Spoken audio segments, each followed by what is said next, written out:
මුලින්ම ප්‍රඥප්තිය කියලා.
සිල් සමාදන් වීමට වාක්‍ය කියන්නේ.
යමහං වදාමි තං වදේත නමෝ තස්ස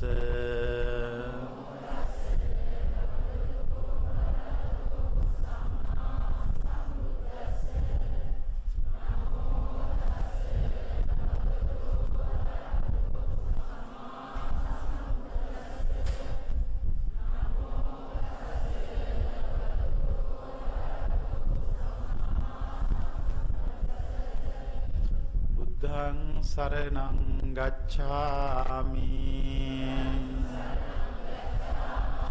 ධම්මං සරණං ගච්ඡාමි සංඝං සරණං ගච්ඡාමි ဒုတိယံ පි බුද්ධං සරණං ගච්ඡාමි Dutiyampi dhammang saranang gacchami Dutiyampi sanghang saranang gacchami Tatiyampi buddhang saranang gacchami Tatiyampi dhammang saranang gacchami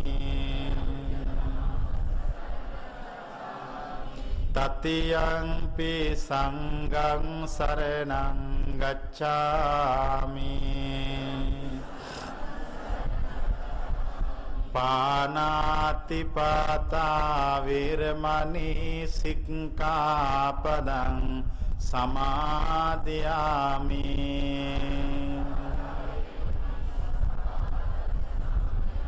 Adinādāna viramani sikkhapadang samadhiyami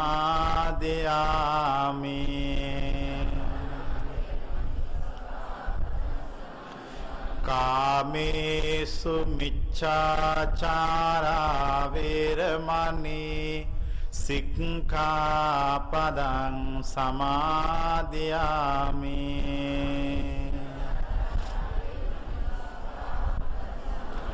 Musāvādā viramani sikkhapadang samadhiyami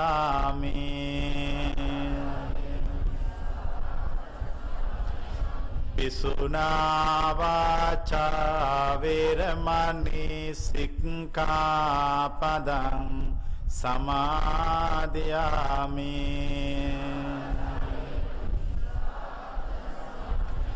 පරුසා වාචා වේරමණී සික්ඛාපදං සමාදියාමි.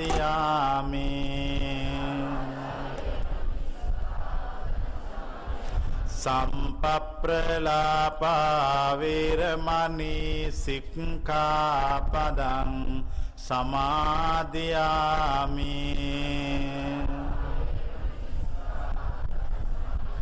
අභිජ්ජා චේතනා වේරමණී සික්ඛාපදං සමාදියාමි.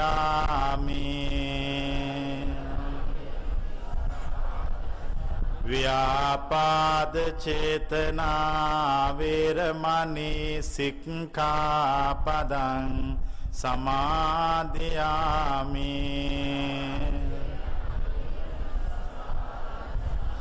මිච්ඡාදිට්ඨි චේතනා වේරමණී සික්ඛාපදං සමාදියාමි.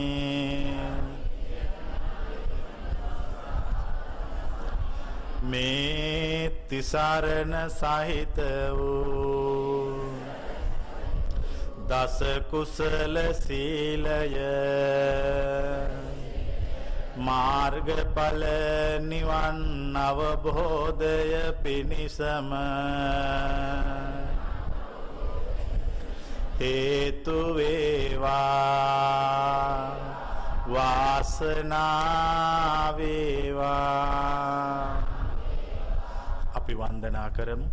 නමෝ තස්ස භගවතෝ අරහතෝ සම්මා ඉතිපිසෝ භගවා අරහං සම්මා සම්බුද්ධෝ විජ්ජාචරණ සම්පන්නෝ සුගතෝ අනුත්තරෝ පුරිස ධම්ම සාරති සත්තා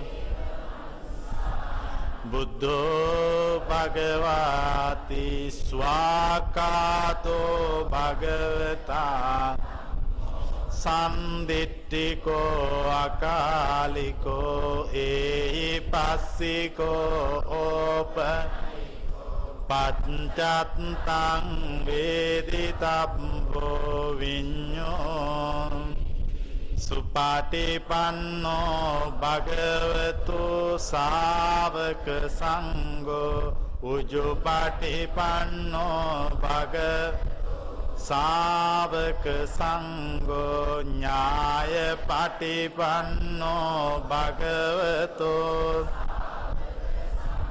සාමීචි පටිපන්නෝ භගවතු ශාවක යදිදං චත්තාරි පුරිස යුගානි අට්ඨ පුරිස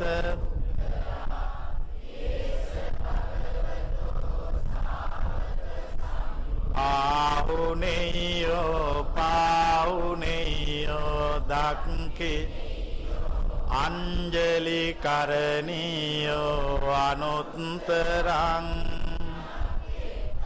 ලෝකස්සාති කායේන වාචා පමාදේන මයා කතං අච්චයං කම බෝරි පඤ්ඤ තථාගත කායේන වාචා මයා කතං අච්චයං කම මේ ධම්ම සන් කායේන වාචා චිත්තේන පමා මයා කතං අච්චයං කම සංඝ සුපාටි. සාදු සාදු සාදු. අදත් අපි සාකච්ඡා කරන්න බලාපොරොත්තු වෙන්නේ සෝතාපන්න භාවය පිළිබඳව. අද අලුතෙන් වැඩසටහනට සම්බන්ධ වෙන අය ඉන්නවනම් අත උස්සන්න බලන්න. අදම පැමිණිච්ච අය. මීට කලින් අපි පියවරවල් කිහිපයක් සාකච්ඡා කරන්න යෙදුණා ඊටාම සරලව. ඒ හැම පියවරක් පිළිබඳවම සාකච්ඡා කරපු පොතක් වශයෙන් එලි දැකලා තියෙන්නේ. දැන් ඒකට මේ අය ඒ පොත් පෙළත් මේක අතරට කියව ගන්න ඕන. මම හිතන්නේ දැන් පස්වෙනි පොතත් පිට වෙලා සෝතාපන්න වීම. අදත් අපි තව ටිකක් පුළුල්ව සාකච්ඡා කරන්න බලනවා. දැන් මම හිතන්නේ මේ සෝතාපන්න භාවය දක්වා යන ගමන මයිතාම පැහැදිලිව, निराවුල්ව පියවරෙන් පියවරට විස්තර කරනවා. හැබැයි මේ අයගේ කාර්යයක් පවතිනවා. ඒ කාර්යය තමයි මම කරන දේශනාව පිළිබඳව සිහියෙන් අහගෙන ඉන්න ඕන. සිහියෙන් අහගෙන ඉඳලා ප්‍රශ්නයක් ඇති වුණොත් මොකද කරන්න ඕන? ප්‍රශ්න කරන්න දෙන වෙලාවේදී ප්‍රශ්නේ විසඳ ගන්න ඕන. ප්‍රශ්නේ විසඳ ගන්නව විතරක් මදි. දේශනාව ඇහුවට මදි, අහලා ඇති වෙච්ච ප්‍රශ්නේ විසඳුවත් මදි. තව එකක් තියෙනවා කරන්න. මොකද්ද? ඒක අනුගමනය කළ යුතුයි. අනුගමනය කරලා අත්හදා බලන්න ඕනේ මේ කියන එක හරිද වැරදිද කියලා. අත්හදා බලලා ප්‍රත්‍යක්ෂ කරගන්න ඕනේ. ඒ කොටස ප්‍රත්‍යක්ෂ කරගෙන ඉවරලා මොකද්ද කරන්නේ? ඉවරද ඊට පස්සේ? නෑ. තව එක දෙයක් තියෙනවා. ප්‍රත්‍යක්ෂ කරගත් ක්ෂණයෙන් අනතුරු කාලයේදී කුමක් කළ යුතුද? නෑ. ප්‍රත්‍යක්ෂ ඌදය අත්තර දැමිය යුතුයි.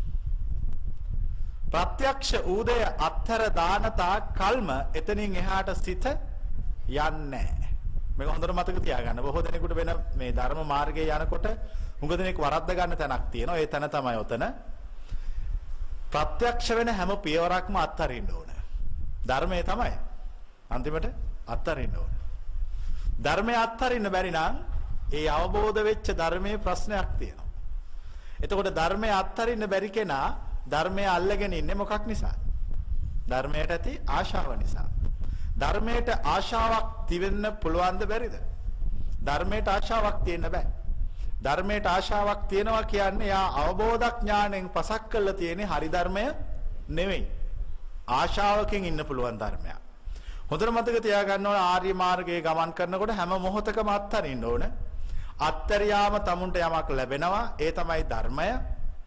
ධර්මය ලැබුණාම ධර්මය අත්හරින්න ඕන. හැම පියවරකම අත්හරින්න ඕන. ඒකයි දේශනාවේ තියෙන අලගත් දුක්ම සූත්‍රයේ බුදුන් වහන්සේ දේශනා කරන්නේ මේක පාරුවක් කියලා. අපිට මේ සංසාරේ තරණය කරනකොට අපිට එක එක ගංගාවල්, දියපාරවල්, ඇලපහරවල් හමු වෙනවා. අපි එක ඇලපහරකින් මේක තරණය කරලා අවසන් වුණාම පාරුවකින් ඒ පාරුව කරේ තියන යනම ඊළඟ ගංගාව හම්බ වෙනකම් නෑ නේ එතනින් දාලා යනවා. අපි දන්නේ නැහැ කොච්චර දුරකද ඊළඟ ගඟ හම්බ වෙයිද කියලා. ඊට පස්සේ අපි කොහේ හරි ගඟක් හම්බුනාම ආයේ මොකක් හරි පාරුවක් හරි ඔරුවක් හරි හොයාගෙන ඒක තරණය කරනවා. තරණය කළේ ඉවරුනහම මොකද්ද කරන්නේ? ගන්නවද පාරුව කරට? නෑ තියනවා බිමින්. බිමින් තියලා අපි නිදහස යනවා. එතකොට මේ ධර්ම මාර්ගයේ ගමන් කරන කෙනාට ඒ අවබෝධ වෙන හැම ක්ෂණයකදීම අවබෝධ වෙච්ච දේ අත්හරින්න ඕන. මේක හරියට තේරුම් ගන්න. සමහරු කියනවා ධර්මය අත්හරින්න ඕන රහත් බවට පත්වලා ඉවරුනහම කියලා සම්පූර්ණ වැරදි කතාවක්. ඒ දේශනාව කරන අය රහත් බව ගැනවත් ධර්මය අල්ලා ගැනීම ගැනවත් ධර්මය අත්හැරීම ගැනවත් මේ කියන තුනම දන්නේ නැහැ. පියවරෙන් පියවර අත්හරින්න ඕන. සාක්ෂාත් වෙන සෙනෙහි අත්හරින්න ඕන. සාක්ෂාත් වන තැන දක්වා අත්හැරලා දාන්න ඕන. ඒ සාක්ෂාත් වන තැන අත්හැරියාම තමයි එතනින් එහාට තවත් තැනක් ලැබෙන්නේ සාක්ෂාත් වෙන්නේ. දැන් මෙයාට සෝතාපන්න මාර්ගයේ ගමන් කරන එකේ මූලික පියවරවල් ටික පියවරෙන් පියවර මේ වගේ උගන්වනවා. හැබැයි ඉතින් කොහොම හරි මේක අල්ල ගන්න ඕන. හැමතිස්සෙම තමුන්ගේ හිතට තමුන් විධාන නිකුත් කරන්න ඕන. උඹ ඇවිල්ලා තියෙන්නේ මොකටද? උඹ මොනවද මේ කරන්නේ? උඹ ඉපදුනේ මොකටද? උඹ ඉපදිලා දැන් මොනවද කරලා තියෙන්නේ? උඹ මැරුණොත් උඹට යන්න වෙන්නේ හිස් අතින්ද පිරිච්ච අතින්ද? කාගෙන්ද අහන්න ඕන? තමන්ගෙන් ප්‍රශ්න කරන්න ඕන. තමන්ගෙන් ප්‍රශ්න කරනකොට හැමතිස්සෙම තමන්ගේ හිත තමුන්ට කියනවා ජීවිතේ මේ තාක් නොලබපු දෙයක් ලබා ගන්න කියලා. මේ තාක් නොදකපු දෙයක් දකින්න කියලා හිත උපදෙස් දෙනවා. යම් කිසි කෙනෙකුට මේ තාක් ජීවිතේ මේ තාක් අහන්න ලැබිච්ච දෙයක් අහන්න ලැබෙන එක ධර්මයේද අධර්මයේද? ධර්මයයි.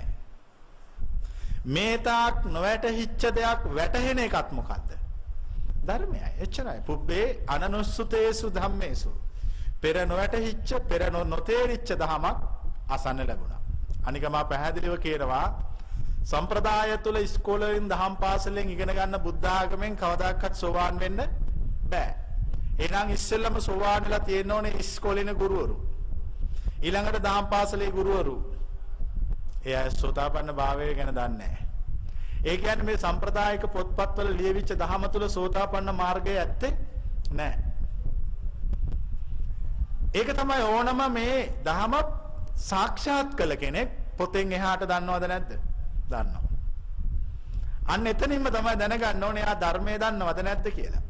කවුරු හරි ධර්මයේ කියලා දන්නේ පොතේ උගන්වලා තියෙන එක නම් මම පිළිගන්නේ එයා ධර්මදරෙක් කියලා.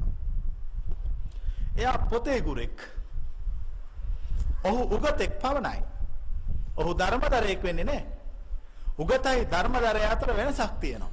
ධර්මදරයා පොතේ තියෙනවට වඩා එහා එකක් දන්නවා. දැන් මම ඕගොල්ලන්ට අද පොතේ නැති ඒවා උගන්වනවා. එතකොට ඕගොල්ලන්ට ධර්මයේ සාක්ෂාත් වුණාම ඕගොල්ලෝ මට වඩා එකක් දැනගෙන තිබිය යුතුද නැද්ද? දැනගෙන තියෙනවනේ එක කැලලක් හරි. අන්න ඒ කැලල තමයි ඕගොල්ලන්ගේ සාක්ෂාත් වීම. මේ කියන එක පැහැදිලිද?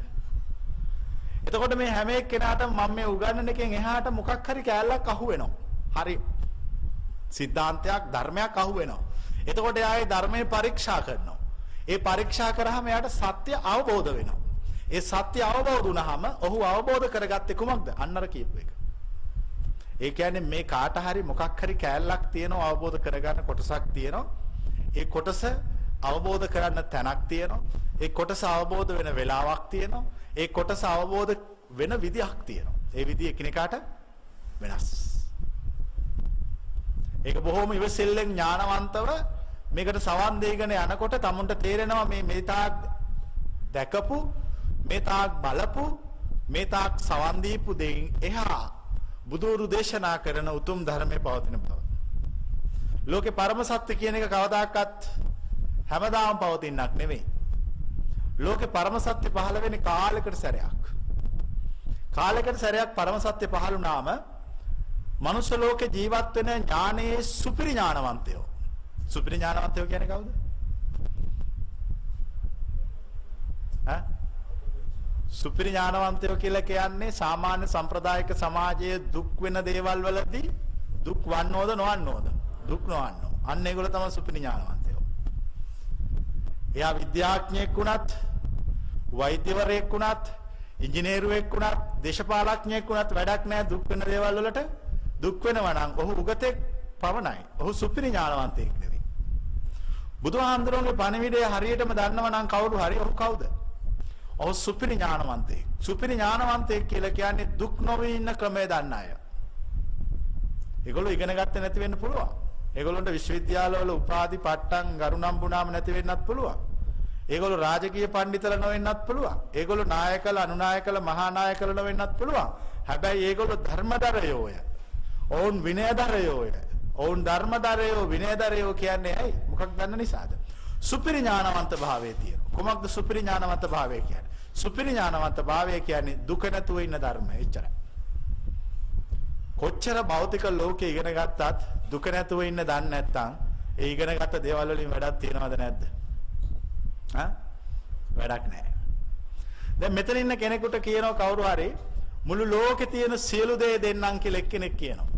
තව එක්කෙනෙක් කියනවා නෑ මං ඔහෙට දෙන්නම් ඔහෙගේ හිත හදාගෙන දුක නැතුව ඉන්න පුළුවන් ධර්මයක්. මෙතන ඉන්න අය ගන්නෙ මොකද්ද? ධර්මය ඉල්ලන්නේ. ඇයි? මේ අය දුප්පතුනුත් නෙවෙයි. මෙතන ඉන්න යමක්කමක් තියෙන මිනිස්සු, ඉගෙන ගත්ත මිනිස්සු. ඒවත් එක්ක කාලයක් ජීවත් වෙනකොට ඒගොල්ලන්ට තේරෙනවා මේ මොන දේවල් තිබ්බත් වැඩක් නැහැ දුක නැතුව ඉන්න ක්‍රමය දන්නේ නැත්තම්. එතකොට මේ මනුෂ්‍ය ලෝකයේ ඉන්න සියලු දෙනාම යම් දවසක ඔවුන් එකතු කරගත්ත භෞතික දේවල් සියල්ල ප්‍රතික්ෂේප කරනවා. කුමක නාමයෙන්ද? දුක නැතුව ඉන ධර්මයේ නාමයෙන්. ඔවුන් සියල්ලෝ මේව ප්‍රතික්ෂේප කරලා ඉවර වෙලා එකම එක දෙයක් ඉල්ලනවා. මොකද්ද? ඒ ඉල්ලන්නේ ධර්මයයි. කුමක්ද ධර්මය කියන්නේ? සුපිරි ඥානවන්ත භාවයයි. කුමක්ද සුපිරි ඥානවන්ත භාවය කියන්නේ? දුක නැතුව ඉන්න ධර්මයි. එතකොට යම් කෙනෙක් ඔය කියන සෝතාපන්න භාවයටපත් වෙලා තියෙනම් ඒ සෝතාපන්න භාවයටපත් වෙච්ච කෙනා කවුද? සුපිරි ඥානවන්තයෙක්. මම ප්‍රශ්නයක් අහන උත්තර දෙන්න. ඒ සෝතාපන්න භාවය සාක්ෂාත් කළගත් කෙනා අතින් මනුෂ්‍ය ඝාතනයක් විය හැකිද නොහැකිද? ඈ? හරි ප්‍රශ්නයක් නේ. මම අහන්නේ සුපිරි ඥානවන්ත භාවයට හෙවත් සෝතාපන්න භාවයටපත් වෙච්ච කෙනා අතින් මනුෂ්‍ය ඝාතනයක් විය හැකිද නොහැකිද කියලා. අතුස්සන් විය හැකි කියනයි. විය නොහැකි කියන අතුස්සන් විය හැකි. මම අහන ඊළඟ ප්‍රශ්නය. ඒ සුපිරි ඥානවන්ත භාවයටපත් වෙච්ච කෙනා මත්පැන් පානය කළ හැකිද නොහැකිද? හැකි කියන අතුස්සන්. නොහැකි කියන අතුස්සන්. හැකි. ඒක සෝතාපන්න භාවය. ඒ සුපිරි ඥානවන්ත භාවයටපත් වෙච්ච කෙනා අතින් කාම මිත්‍යාචාරයක් විය හැකිද නොහැකිද? හැකි. කලබල වෙන්න එපා. දැන් මම අහන ඊළඟ ප්‍රශ්නය. ඒ සුපිරි ඥානවන්ත භාවයටපත් වෙච්ච කෙනා සංස්කාරයක් නිත්‍ය වශයෙන් ගැනීම, සුභ වශයෙන් ගැනීම, සැපක් වශයෙන් ගැනීම විය හැකිද නොහැකිද? නොහැකිමය. ඔන්න ඕකයි මට කියන්න ඕනේ අර ටික නෙවෙයි. සංස්කාරයක් නිට්ටයය, සුභය, සැපය කියලා ගන්න එක කවදාකවත් සෝතාපන්න ආර්ය ශ්‍රාවකෙක් සිදු කරන්නේ නැහැ. ඒ කියන්නේ සෝතාපන්න භාවයටපත් වෙච්ච කිසිම කෙනෙක් මේ ලෝකයේ පෙනෙන දැනෙන දේවල් සැප වශයෙන් ගන්නෑ. මේ ඕනවට වඩා අල්ලගන්නෙත් නැහැ. හැබැයි සෝතාපන්න භාවයක් සිදු නොකරන වැරදි 6යි තියෙන්නේ. චචාබිටානානි අබබ්බෝ කාතුම්. ඊටම්පි සංඝේ රතනම් පණීතා. රතන සූත්‍රයේ තියෙන චචාබිටානානි අබබ්බෝ කාතුම්. ඒ සෝතාපන්න භාවයටපත් වෙච්ච අය වැරදි 6ක් කරන්නේ නැහැ. මොකද්ද පළවෙනි එක? මාතෘ ඝාතනය කරන්නේ නැහැ. පීතෘ ඝාතනය කරන්නේ නැහැ. සංඝ බෙහෙදය කරන්නේ නැහැ. කියන්නේ ඊටු ටික. රහතුන් ඝාතනය කරන්නේ නැහැ. බුදුවරුන්ගේ ශරීරයෙන් වැරදි අදහසකින් ලේසලවන්නේ නියත මිත්‍යා දෘෂ්ටික වෙන්නේ නැහැ. ඔච්චරයි. අර දේවල් වෙන්නත් පුළුවන්. ඒ කියන්නේ ඒව කරනවයි කියන එක නෙමෙයි වැරදි චිත්‍ර හදා ගන්න එපා. වෙන්නත් නොවෙන්නත් පුළුවන්. සෝතාපන්න භාවයේ නොකරන දේවල් 6යි. අර මේක තියෙන රතන සූත්‍රයේ තියෙන්නේ සංඝ භාවයටපත් වෙච්ච කෙනෙක් නොකරන වැරදි 6ක් තියෙනවා. අනිත්‍ය වෙන්න පුළුවන්, මනුෂ්‍ය ඝාතනයක් වෙන්න පුළුවන්, රණ්ඩු වෙන්න පුළුවන්, ගහ ගන්න පුළුවන්, ඒ දේවල් වෙන්න පුළුවන්. හැබැයි ඒක යාගේ සෝතාපන්න භාවයට ප්‍රශ්නයක් වෙන්නේ නැහැ. සෝතාපන්න වෙච්ච කෙනෙක් පංචානන්තරය අකුසල් කරන්නේ නැහැ, නියත මිත්‍යා දෘෂ්ටික වන්නේ නැහැ එච්චරයි. දැන් අපිට වෙලා තියෙන ප්‍රශ්නේ මේ මුළු සමාජයේම තියෙන ප්‍රශ්නයක් මේක. සෝතාපන්න භාවය කියන්නේ මොකක්ද කියලා සමාජ කතිකාවතක් නිර්මාණය වෙලා නැහැ. මම ඒකේ දෝෂය සම්පූර්ණයෙන් පවරන්නේ භික්ෂූන්ට. ඔවුන් මිනිසුන්ගෙන් පෝෂණය වුණා පමණයි. ඔවුන් මිනිසුන්ට ධර්ම මාර්ගය ඉගැන්නුවේ නැහැ. ඔවුන් මිනිසුන්ට ජාතිවාදය ඉගැන්නුවා, ආගම්වාදය ඉගැන්නුවා, කුලවාදය බෝ කළා විතරයි. දැන් අපි ඔක්කොටම තියෙන ලොකු රාජකාරියක් කරන්න. මොකද්ද? සමාජය තුල, මනුෂ්‍ය ලෝකයේ තුල ධර්මය කියන්නේ කුමක්දයි කියලා සමාජ මතවාදයක් හදන්න ඕන. එතකොට කාටකාරවත් කාලයක් යනකොට තේරෙනවා මේ ධර්මය කියන්නේ ජාතියවත්, ආගමවත්, කුලයවත්, ගෝත්‍රයවත්, රටවත් නෙවෙයි. ඒ සියල්ලම පරිබාහිර වූ නිර්වාණගාමිනී ප්‍රතිපදාව. පාරිශුද්ධ භාවයට පත් වෙන එකමයි ධර්මය. පාරිශුද්ධ භාවයෙන් එහාට ධර්මයක් ලෝකේ පවතින්න බෑ. එතකොට භික්ෂුවක් කියන්නේ කවුද? මහණෙක් කියන්නේ කවුද? ඒ පාරිශුද්ධ භාවය යමෙක් ගවේෂණය කරනවා නම් ඔහු මහණෙකි. දැන් මම දැක්ක පහුගිය දවසක පත්තරේ තියුණා මේ ආණ්ඩුවට කඩේ නෙවෙයි සුපර් මාකට් ගියත් කමක් නැහැ කියලා. එතකොට ඒගොල්ලෝ කවුද? චීවරධාරීන්. බොරුවට සිවුරු දාගෙන මිනිස්සු දෙන සිව්පස්සේ වළඳමින්, මිනිස්සු වංචාවටපත් කරමින්, මිනිස්සුන්ට බොරු බේගල් ඇද බාමින්, මිනිස්සුන්ට ධර්මය නොකියා මිනිස්සු දේශපාලන පක්ෂවලට කඩේ යවනවා. ඔහෙලත් මෝඩකමට කඩේ යනවා. මං කියන්නේ මේවා කරන්න එපා. භික්ෂුවක් නම් භික්ෂුව කඩේ ආයුත්තේ ධර්මයේ වෙනුවෙන් පමණයි. ආණ්ඩුවට කඩේ යන්න ඕනත් නැහැ, විපක්ෂයට කඩේ යන්න ඕනත් නැහැ. දෙකම ඕනේ නැහැ. භික්ෂුව සුපර් මාකට් යායුත්තේ බුදුහාමුදුරන් වෙනුවෙන් පමණයි. ධර්මයේ වෙනුවෙන් පමණයි. මේගොල්ලෝ ඉන්නේ ඔළුවෙන් හිටගෙන. ඒගොල්ලෝ ඔළුවෙන් හිටගෙන ඉන්න බව ඒගොල්ලෝ දන්නෙත් නැහැ. ඒ හින්දා ඒගොල්ලෝ හංගගෙන ඉන්න ඔක්කොම ටික මොකද වෙන්නේ? පේනවා. ඒ හින්දා ගානක් නැහැ. මොකද මුලින් ඉඳලාම පේනිලානේ. ඒක දැන් ගානක් නැති වෙලා නිගණ්ඨ චර්යාව පුරුදු කරනවා. මේවට විරුද්ධව අපි නැගී සිටින්න ඕන. මේව කරන්න දෙන්න නරකයි. භික්ෂුවකගේ කාර්ය සසරින් ගැලවීම පමණමයි. එය එසේ නොවේ නම් කුමකටද සිවුරු අතේ තියාගෙන ගිහි ඇඳුමක් ඇඳගෙන කියන්නේ සබ්බ දුක්ඛ නිස්සරණ නිබ්බාන සච්චිකරණය කියා. වෙන මොකක් හරි එකක් කියලා තේරෙන්නේ. සබ්බ දුක්ඛ රැස් කරන දේශපාලන කරන මොකක් හරි එකක් හදාගෙන ඒකට ඉල්ල ගන්න තිබ්බනේ මේක. මේක ඔක්කොම වරද්දලා තියෙන්නේ. මේ වැරද්දීම අපිම තමයි හරි ගස්සන්න ඕන. මේ වැරද්ද නීතියෙන් හදන්න බෑ. මේ වැරද්ද නිවැරදි කරන්න ඕනේ ඥානවන්තයන් විසින් පමණයි. ඥානවන්තයන් විසින් වැරද්ද නිවැරදි නොකළොත් ධර්මයේ පහළ නුනොත් සංඝ භාවයටපත් වෙච්ච අය නොසෑදුනොත් කුමක්ද සිදුවන්නේ මනුෂ්‍ය ලෝකයට? මනුෂ්‍ය ලෝකේ විනාශ වෙනවා. දැන් මේ මනුෂ්‍ය ලෝකේ දැන් හැමෝගෙම බයක් තියෙනවානේ 2012 දෙසැම්බර් මාසේ කවද? හොඳට මතක තියාගෙන ඉන්න. දෙසැම්බර් මාසේ 21 වෙනිදා ලෝකෙ විනාශ වෙනවායි කියලා මං කියන්නම් ඕක විනාශ නොකර ඉන්න නම් ක්‍රමයක් ඔයාලට. හරියටම ක්‍රම එකයි තියෙන්නේ. සෝතාපන්න වෙන්න ඕන. සෝතාපන්න වෙච්ච ආර්ය ශ්‍රාවකයෝ බිහි වුණාම ලෝක විනාශ වෙන්නේ නැහැ. සෝතාපන්න වෙච්ච ආර්ය ශ්‍රාවකයෝ බිහි නුනොතින් සෝතාපන්න භාවය ගැන සාකච්ඡාවට බඳුන් නුනොතින් සංඝ භාවයට පත් වෙච්ච ආර්ය ශ්‍රාවකයෝ මනුස්ස ලෝකේ වැඩි නුනොතින් මොකද සිද්ධ වෙන්නේ? ලෝකේ පවතින්නේ නැහැ. හැමදාම ලෝකේ පැවතුනේ සුපිරි ඥානවන්තයෝ නිසා. සුපිරි ඥානවන්තයෝ අහිමි වෙච්ච කිසි තැනක මනුස්ස ලෝකේ පවතින්න බෑ. ඒ නිසා කරුණාවෙන් කියන්නේ මේ කරන ධර්ම සාකච්ඡාව හොඳට සවන් දීගෙන ඉන්න. සවන් දීගෙන ඉඳලා මදි ප්‍රත්‍යක්ෂ කරගන්න. ප්‍රත්‍යක්ෂ වෙලා හැම මොහොතකදී මත් හරින්න. එතකොට ඔය කියන සෝතාපන්න භාවයට පත් වේවි, පත් වුණාම තේරේවි, දැනේවි. 아무තු වැටහීමක් ඇති වුණා, ඥානයක් ඇති වුණා. මේ කිසිවක් නිත්‍ය වශයෙන්, සුභ වශයෙන්, සුඛ වශයෙන්, ආත්ම වශයෙන් ගන්න හිතෙන්නේ නැහැ. ලෝකයේ සිහිනයක් බව ප්‍රත්‍යක්ෂ වුණා. ඒ කියන්නේ මේ පවතින දකින පෙනෙන දේ එහා පවතිනා වූ එකමක ස්වභාවය හෙවත් බුද්ධ භාවය පිළිබඳව ප්‍රත්‍යක්ෂ වුණා. ඒ කියන්නේ මොන ශ්‍රද්ධාව ඇති වුණාද? අචල ශ්‍රද්ධාව ඇති වුණා. අන්න ඒකට අචල ශ්‍රද්ධාව කියන. අපි ඉදිරියේදී සාකච්ඡා කරන්න බලාපොරොත්තු වෙනවා. අද අපි සාකච්ඡා කරන්න බලාපොරොත්තු වෙන්නේ චිත්තානුපස්සනේ පුරුදු කරන විදිය. දැන් අපි ගිය දවසේ සාකච්ඡා කරා සිහිය පවත්වන විදිය. ඊට කලින් දවසේ සාකච්ඡා කරා සත්‍යවාදී වෙන විදිය. දැන් අද අපි සාකච්ඡා කර බොහෝම සරලව පැහැදිලිව පෙන්නනවා මේ චිත්තානුපස්සනාව කියන භාවනා ක්‍රමය පුරුදු කරන විදිය. ලෝකේ ඥානවන්තයෝ පහළ වුණාම විතරයි සතිපට්ඨානෙ පහළ වෙන්නේ. ගෞතම බුදුහාමුදුරුවෝ සතිපට්ඨාන සූත්‍රයේ දේශනා කළේ මොන ප්‍රදේශෙදද? කුරු රට. කුරු රට කියන්නේ දැන් අද කියන විදියට දිල්ලිය. මම අහන ප්‍රශ්නය ඒ ගෞතම බුදුහාමුදුරුවෝ කුරු රටට ඇවිල්ලා සතිපට්ඨානය දේශනා කරනකොට ඒ ප්‍රදේශයේ හිටිය හුඟක් ඥානෙ වැඩි අය. ඒ ඥානෙ වැඩි මිනිස්සු එකට සවන් දුන්නා. සවන් දුන්න විතරක් නෙමෙයි ඒගොල්ලන්ගේ දෛනික ජීවිතයේ සතිපට්ඨානය එකතු කරා. ඒගොල්ලෝ නිකන් ඔය දැන් ඕගොල්ලෝ නම් හම්බුනාම ඕපදූප කතා කර ඉන්නෝනේ. ඒගොල්ලෝ මොනවද කතා කරන්නේ? ඒගොල්ලෝ කෙනෙක්ගෙන් අහුවා ඔයා වඩන්නේ මොන සතිපට්ඨානද? ඔයා වඩන්නේ මොන සතිපට්ඨානද? මම මේ සතිපට්ඨානය වඩනවා. මම මේක වඩනවා. ඒ කියන්නේ සමාජයේ කවුරු පහළ වෙලාද? ඥානවන්තයෝ පහළ වෙලා. සමාජයේ ඥානවන්තයෝ පහළ වෙච්ච බවට තියෙන එකම එක සාක්ෂිය තමයි සතිපට්ඨානේ පහළ වීම. දැන් මේ මෙතන විශාල පිරිසක් ඇවිල්ලා වාඩි වෙලා ඉන්නවා. කුමක් අහලා යන්නද? සතිපට්ඨානය ගැන අහලා යන්න. චිත්තානුපස්සනාව ගැන අහලා යන්න. එහෙම නැතුව මේ කවුරුවත් බණ අහන්න ඇවිල්ලා නෙමෙයි. මොකද බණ අහනවා නම් ගමේ පන්සලට ගියා. ඔය මුල්ලක් අල්ලගෙන වාඩිලා හිටියා අහුවා ගෙදර ගියා.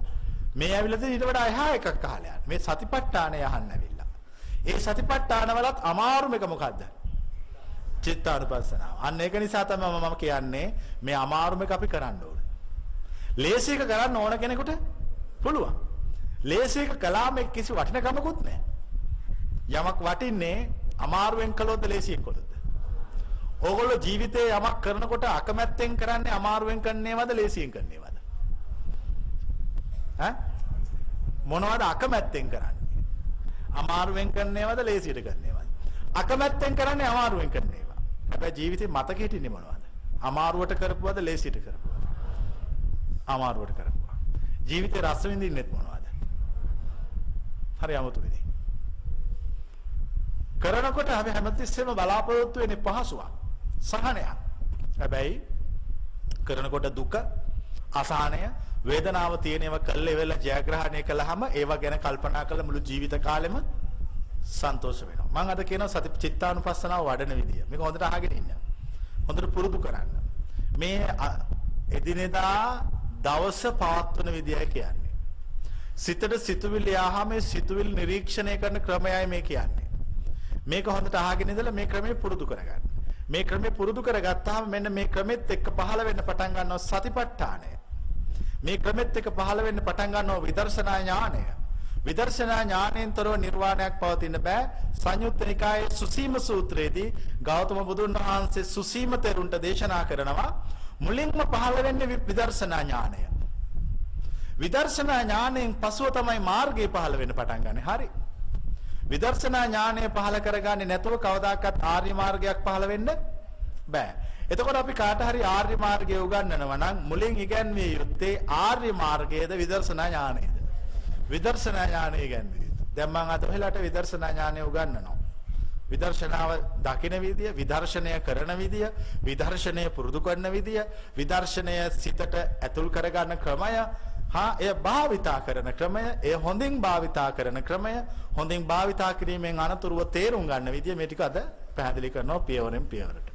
දැන් අපි ඉස්සෙල්ලාම උපමාවක් කරගන්නවා. දැන් අපි හිතනවා අපිට නිදිමතක් ඇති වෙනවා. දැන් වෙනදා නම් නිදිමතක් ඇති වෙච්ච ගමන් මොකද්ද කරන්න ගිහිල්ලා? එක සැරේටම නිදා ගන්නවා. දැන් නෑ, දැන් පොඩක් කල්පනා කරනවා. ඇයි මට මේ නිදිමතක් එන්නේ? දැන් අපි මොකද්ද කරන්නේ? මේකට හේතු ගවේෂණය කරනවා. මට ඊළ නිින්ද ගියේ නෑනේ, ඒකයි මේ. හේතු ගවේෂණය කරලා ඉවර වෙලා ගිහිල්ලා නිදා ගන්නවා. වෙනද මොකද්ද කරේ? හේතු ගවේෂණය නොකර නිදාගත්තා. දැන් ඇයි මේ හේතු ගවේෂණය කරන්නේ? වෙන හැම එකටම ඇයි මට මෙහෙම වෙන්නේ කියලා අපි කල්පනා කරන්න පටන් ගන්නවා. අපිට යමකට හේතු ගවේෂණය කරන්න උවමනාව ඇතිවන්නේ මනස විවේකයටපත් වෙලා තියෙන නිසාද, විවේකයක් නැති නිසාද? විවේකයටපත් වෙලා තියෙන මනස. මනස විවේකයටපත් වුණාම හේතු ගවේෂණය කරන්න උවමනාව වෙනවා. දැන් ඔන්න අපි හරි පුංචි සිද්ධියක් ගත්තා, නිදිමත. දැන් ආදී ඉඳලා එක සැරේට නිදා ගන්නෑ. හේතු ගවේෂණය කරන්න පටන් ගන්නවා. හේතු ගවේෂණය කරන්න වෙලාවක් නැත්තේ මනස තුල විවේකයක් නැති නිසා. දැන් මම අහන ප්‍රශ්නේ, මානසික විවේකයක් නැති කෙනෙකුට මේ කියන දේ කරන්න පුළුවන්ද?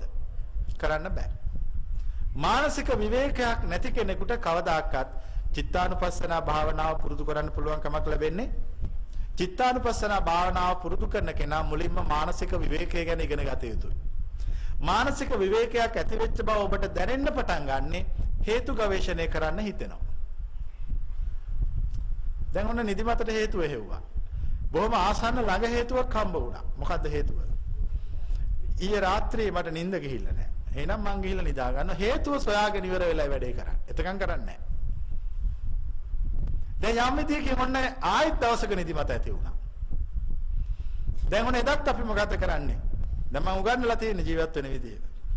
හේතුව සොයනවා. මොකද්ද හේතුව සොයන්නේ? ඇයි මට අද නිදිමතක් ඇති වෙන්නේ? හේතුවක් නැහැ. දැන් එදාට හේතුව හොයාගන්න බැරි වෙනවා. නිදිනවද නැද්ද? නැහැ. නිදි නොලබා හේතුව ගවේෂණය කරනවා. මං කියක තේරෙනවද? දැන් ඔබට නිදි නොලබා හේතුව ගවේෂණය කරන්න උවමනා වුණාම ඒ හේතුව හම්බ වෙන්නේ නැහැ. හේතුව හම්බ වෙන්නේ නැති වුණාම ආයෙත් කරන්නේ මොකද්ද? වීරිය ඇති කරගන්න. ඔන්න බලන්න දැන් වීරිය උවමනා. ඇයි මට නිදිමතක් එන්නේ? ඊටාම අමාරුවෙන් හේතුව ගවේෂණය කරගෙන යනවා. කිසිම හාරණයක් නිසා හේතුව හොයාගන්න බැරි වෙනවා. දැන් මොකද කරන්නේ? නිදා ගන්නව සන්තෝෂකින් නෙවෙයි. ඇයි? මට නිදිමත ඇති වෙන්න හේතුව සොයා ගන්න බැරි වුණා. නමුත් මට කරන්න දෙයක් නැහැ. මේ නිදිමත දරා ගන්න බැරි නිසා මම නිද්‍රාවකටපත් වෙනවා. හැබැයි මම නිදාගන්නේ සන්තෝෂෙන් නෙවෙයි. මම නිදාගත්තත් යටිහිතේ තියාගන්නවා මොකද්ද? මට නිින්ද ගියාට මට හොයාගන්න බැරි වුණා නිින්ද ගියයි කියලා. මට නිින්ද උමනා වුණේයි කියලා. ඊයේ රාත් හොඳට නිින්ද ගියා. ප්‍රශ්නිකුත් නැහැ, මට ලෙඩකුත් නැහැ, මුකුත් වෙලක් නැහැ. මොකක් හරි මේ අන්න දැන් බලන්න මෙයා මොනවද මේ ගවේෂණය කරන්නේ. මානසික ස්වභාවය මේ ගවේෂණය කරන්නේ. මානසික ස්වභාව ගවේෂණය කරන්නේ. දැන් ඒ විදිහට හිතන්න පටන් ගන්නවා. දැන් ඔය වගේම හිතන එක අමාරුද ලේසිද? අමාරු නෑ, හරිය ලේසි. හැබැයි ඕන මානසික විවේකයක් පවතින නැති කෙනෙකුට කවදාකවත් මෙහෙම හිතන්න බෑ. ඔන්න නිදිමත කතන්දරේ. දැන් නාන්න හිතෙනවා. හේතුව ගවේෂණය කරනවා. අයි මම මේ නාන්න යන්නේ. මට දාඩිය දාලා එකයි. කමක් නෑ නාන්න. දැන් වෙනද ජීවිතය දැන් ජීවිතය අතර මොකද තියෙන්නේ? වෙනසක් තියෙනවා. මොකද්ද වෙනස? හැම එකටම හේතු ගවේෂණය කරනවා. හේතු ගවේෂණය කරලා අපි වැඩ කරන්නේ හේතුවක් දැක්කොත් විතර නැත්තම් කරන්නේ. දැන් ඔහොම ටික දවසක් කරන්න පුරුදු කරගන්න. වැඩ අඩු වෙනවද වැඩි වෙනවද? වැඩ අඩු වෙනවා. ඇයි වැඩ අඩු වෙන්නේ? ඔහොම කලක් කරනකොට අපිට තේරෙනවා ඒ කාලේ නටපු පිස්සු. කිසිම දෙයක හේතුවක් බලන්නේ නැතුව අරයා කියපු නිසා, මෙයා කියපු නිසා, අරයට උමනා නිසා, මෙයාට උමනා නිසා මං කළා. දැන් මං කොච්චර නිවිලාද? කොච්චර මං ශාන්ත භාවයකටපත් වෙලාද? මම ඕනම දෙයක් කරන්නේ ඒකට හේතුවක් කාරණයක් දැක්කොත් පමණයි. දැන් ඕම හේතු කාරණා සොයමින් ගවේෂණය කරන්න පටන් ගන්නවා. ගවේෂණය කරන්න පටන් ගන්නකොට මනස පුරුදු කරනවා තමුන්ට දැනෙන සිතුවිලි පලාගෙන ඇතුළට යන්න. ඒ මොකටද මේ පුරුදු වෙන්නේ? මේ පුරුදු වෙන්නේ පටිච්ච සමුප්පාදයේ තේරුම් ගන්නයි. මේකේ අන්තිම තැන එතන. හැබැයි එතෙන්ට යන පොඩි ක්‍රම තියෙනවා. මම ඔය කියන්නේ ක්‍රම. නිදිමත පිළිබඳ උපමාව. ඊළඟට නාන එක පිළිබඳ හරි පොඩි දේවල් උපමාව. දැන් අපිට බඩගින්නක් ඇති වෙනවා. දැන් අපි වෙනද බඩගිනි වෙච්ච ගමන් ගිහිල්ලා කාගෙන යනවා. දැන් නෑ. දැන් පොඩක් නවතිනවා. ඇයි මට මේ බඩගිනි වෙන්නේ? එතකොට තේරෙනවා මං උදේට කාලා නෑනේ. ඒක දවල්ට කාලා නෑනේ. මම මහන්සි වුණානේ. මොකක් හරි කාරණයක් තියෙනවා. මොන ආයිත් දවසක බඩගිනි වෙනවා. එතකොට අහන ඇයි මට බඩගිනි වෙන්නේ මේ? උදේටත් කෑවා. දවල්ටත් කෑවා. එහෙනම් මේකට මොකක් හරි ප්‍රශ්නයක් තියෙන්න පුළුවන්. කන්න නැතුව ඉන්නවා. දැන් මේ කියන එක පැහැදිලිද? කන්න නැතුව ඉන්නේ ඇයි? හේතුවක් නැති නිසා. භෞතික ජීවිතයේ කිසිම වැඩක් හේතුවක් නැතුව කරන්න යන්න එපා. ඉස්සෙල්ලා පොඩි දේවල් වලට මේ හිත පුරුදු කරගන්න. නිදිමත, බඩගින්න, ඊළඟට පිපාසාව. දැන් වතුර පිපාසාවක් ඇති වෙනවා. කල්පනා කරනවා ඇයි මට මේ වතුර පිපාසාවක්? මං හුඟ වෙලාවකින් වතුර බීලා නැහැ. මම අහවල් කෑම කෑවා. ඒ જાතියේ ලුණු වැඩියෙන් දාපු කෑම කෑවම වතුර පිපාසාව වැඩි. මට දැන් දාඩිය දැම්ම ගොඩක්. ඒකයි මේ වතුර පිපාසාව. ආයෙනම් මම වතුර බොනවා. කිසිම හේතුවක් නැතුව වතුර පිපාසාවක් ඇති වුණොත් ජලය පානය කරනවද නොකරනවද? කරන්නේ නැහැ. ඇයි කරන්නේ නැත්තේ? හේතුවක් නැහැ. මේ පැහැදිලි කරන ධර්මයේ ඔයගොල්ලන්ගේ ජීවිතයට එකතු වුණාම ඔයගොල්ලන්ගේ ජීවිතය හරිය අමුතු වෙනවා. මොකද අමුතු වෙනවා කියන්නේ? හැමතිස්සෙම මොකක් කරන්න පටන් ගන්නවද? ගවේෂණය කරන්න පටන් ගන්නවා. හරියට විද්‍යාඥයෙක් වගේ වෙනවා. විද්‍යාඥයෙක් කරන්නේ හැමතිස්සෙම ඒකට මොකද්ද මේකට හේතුව? ඇයි මේක මෙහෙම වුනේ? මෙහෙම නොවි. එයා හේතු ගවේෂණය කරනවා. හැබැයි විද්‍යාඥයෙකුත් ඔබත් අතර වෙනසක් පවතිනවා. විද්‍යාඥයෙක් ගවේෂණය කරන්නේ බාහිර වූවක්. ඔබ ගවේෂණය කරගන්නේ කවුරු ගැනද? දැන් මෙතෙක් වෙලා අපි හේතු ගවේෂණය කළා. කාගේ හේතුද හෙව්වේ? දැන් මේ කවුරු ගැනද සොයන්නේ? ඉතින් හරිනේ. ඉතින් ඕකනේ බුදුහාඳුනගේ දේශනාව. අත්තාහි අත්තනෝ නාතෝ. ඔබේ පිහිට ඔබමයි.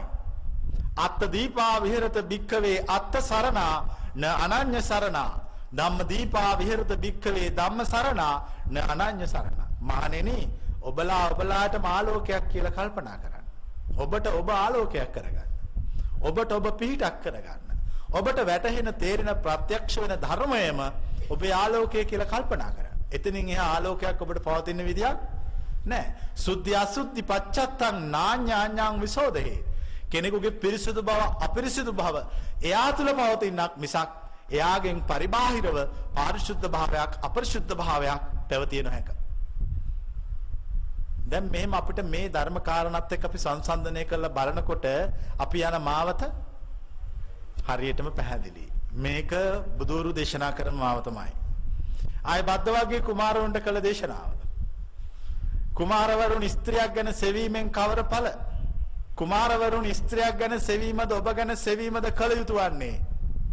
කුමාරවරුනි ඔබ ගැන සොයන්න ඕනේ නම් මගේ ළඟ ඉඳ ගන්න මම කියලා දෙන්නම් ඔබට ඔබ ගැන සොයන විදිය.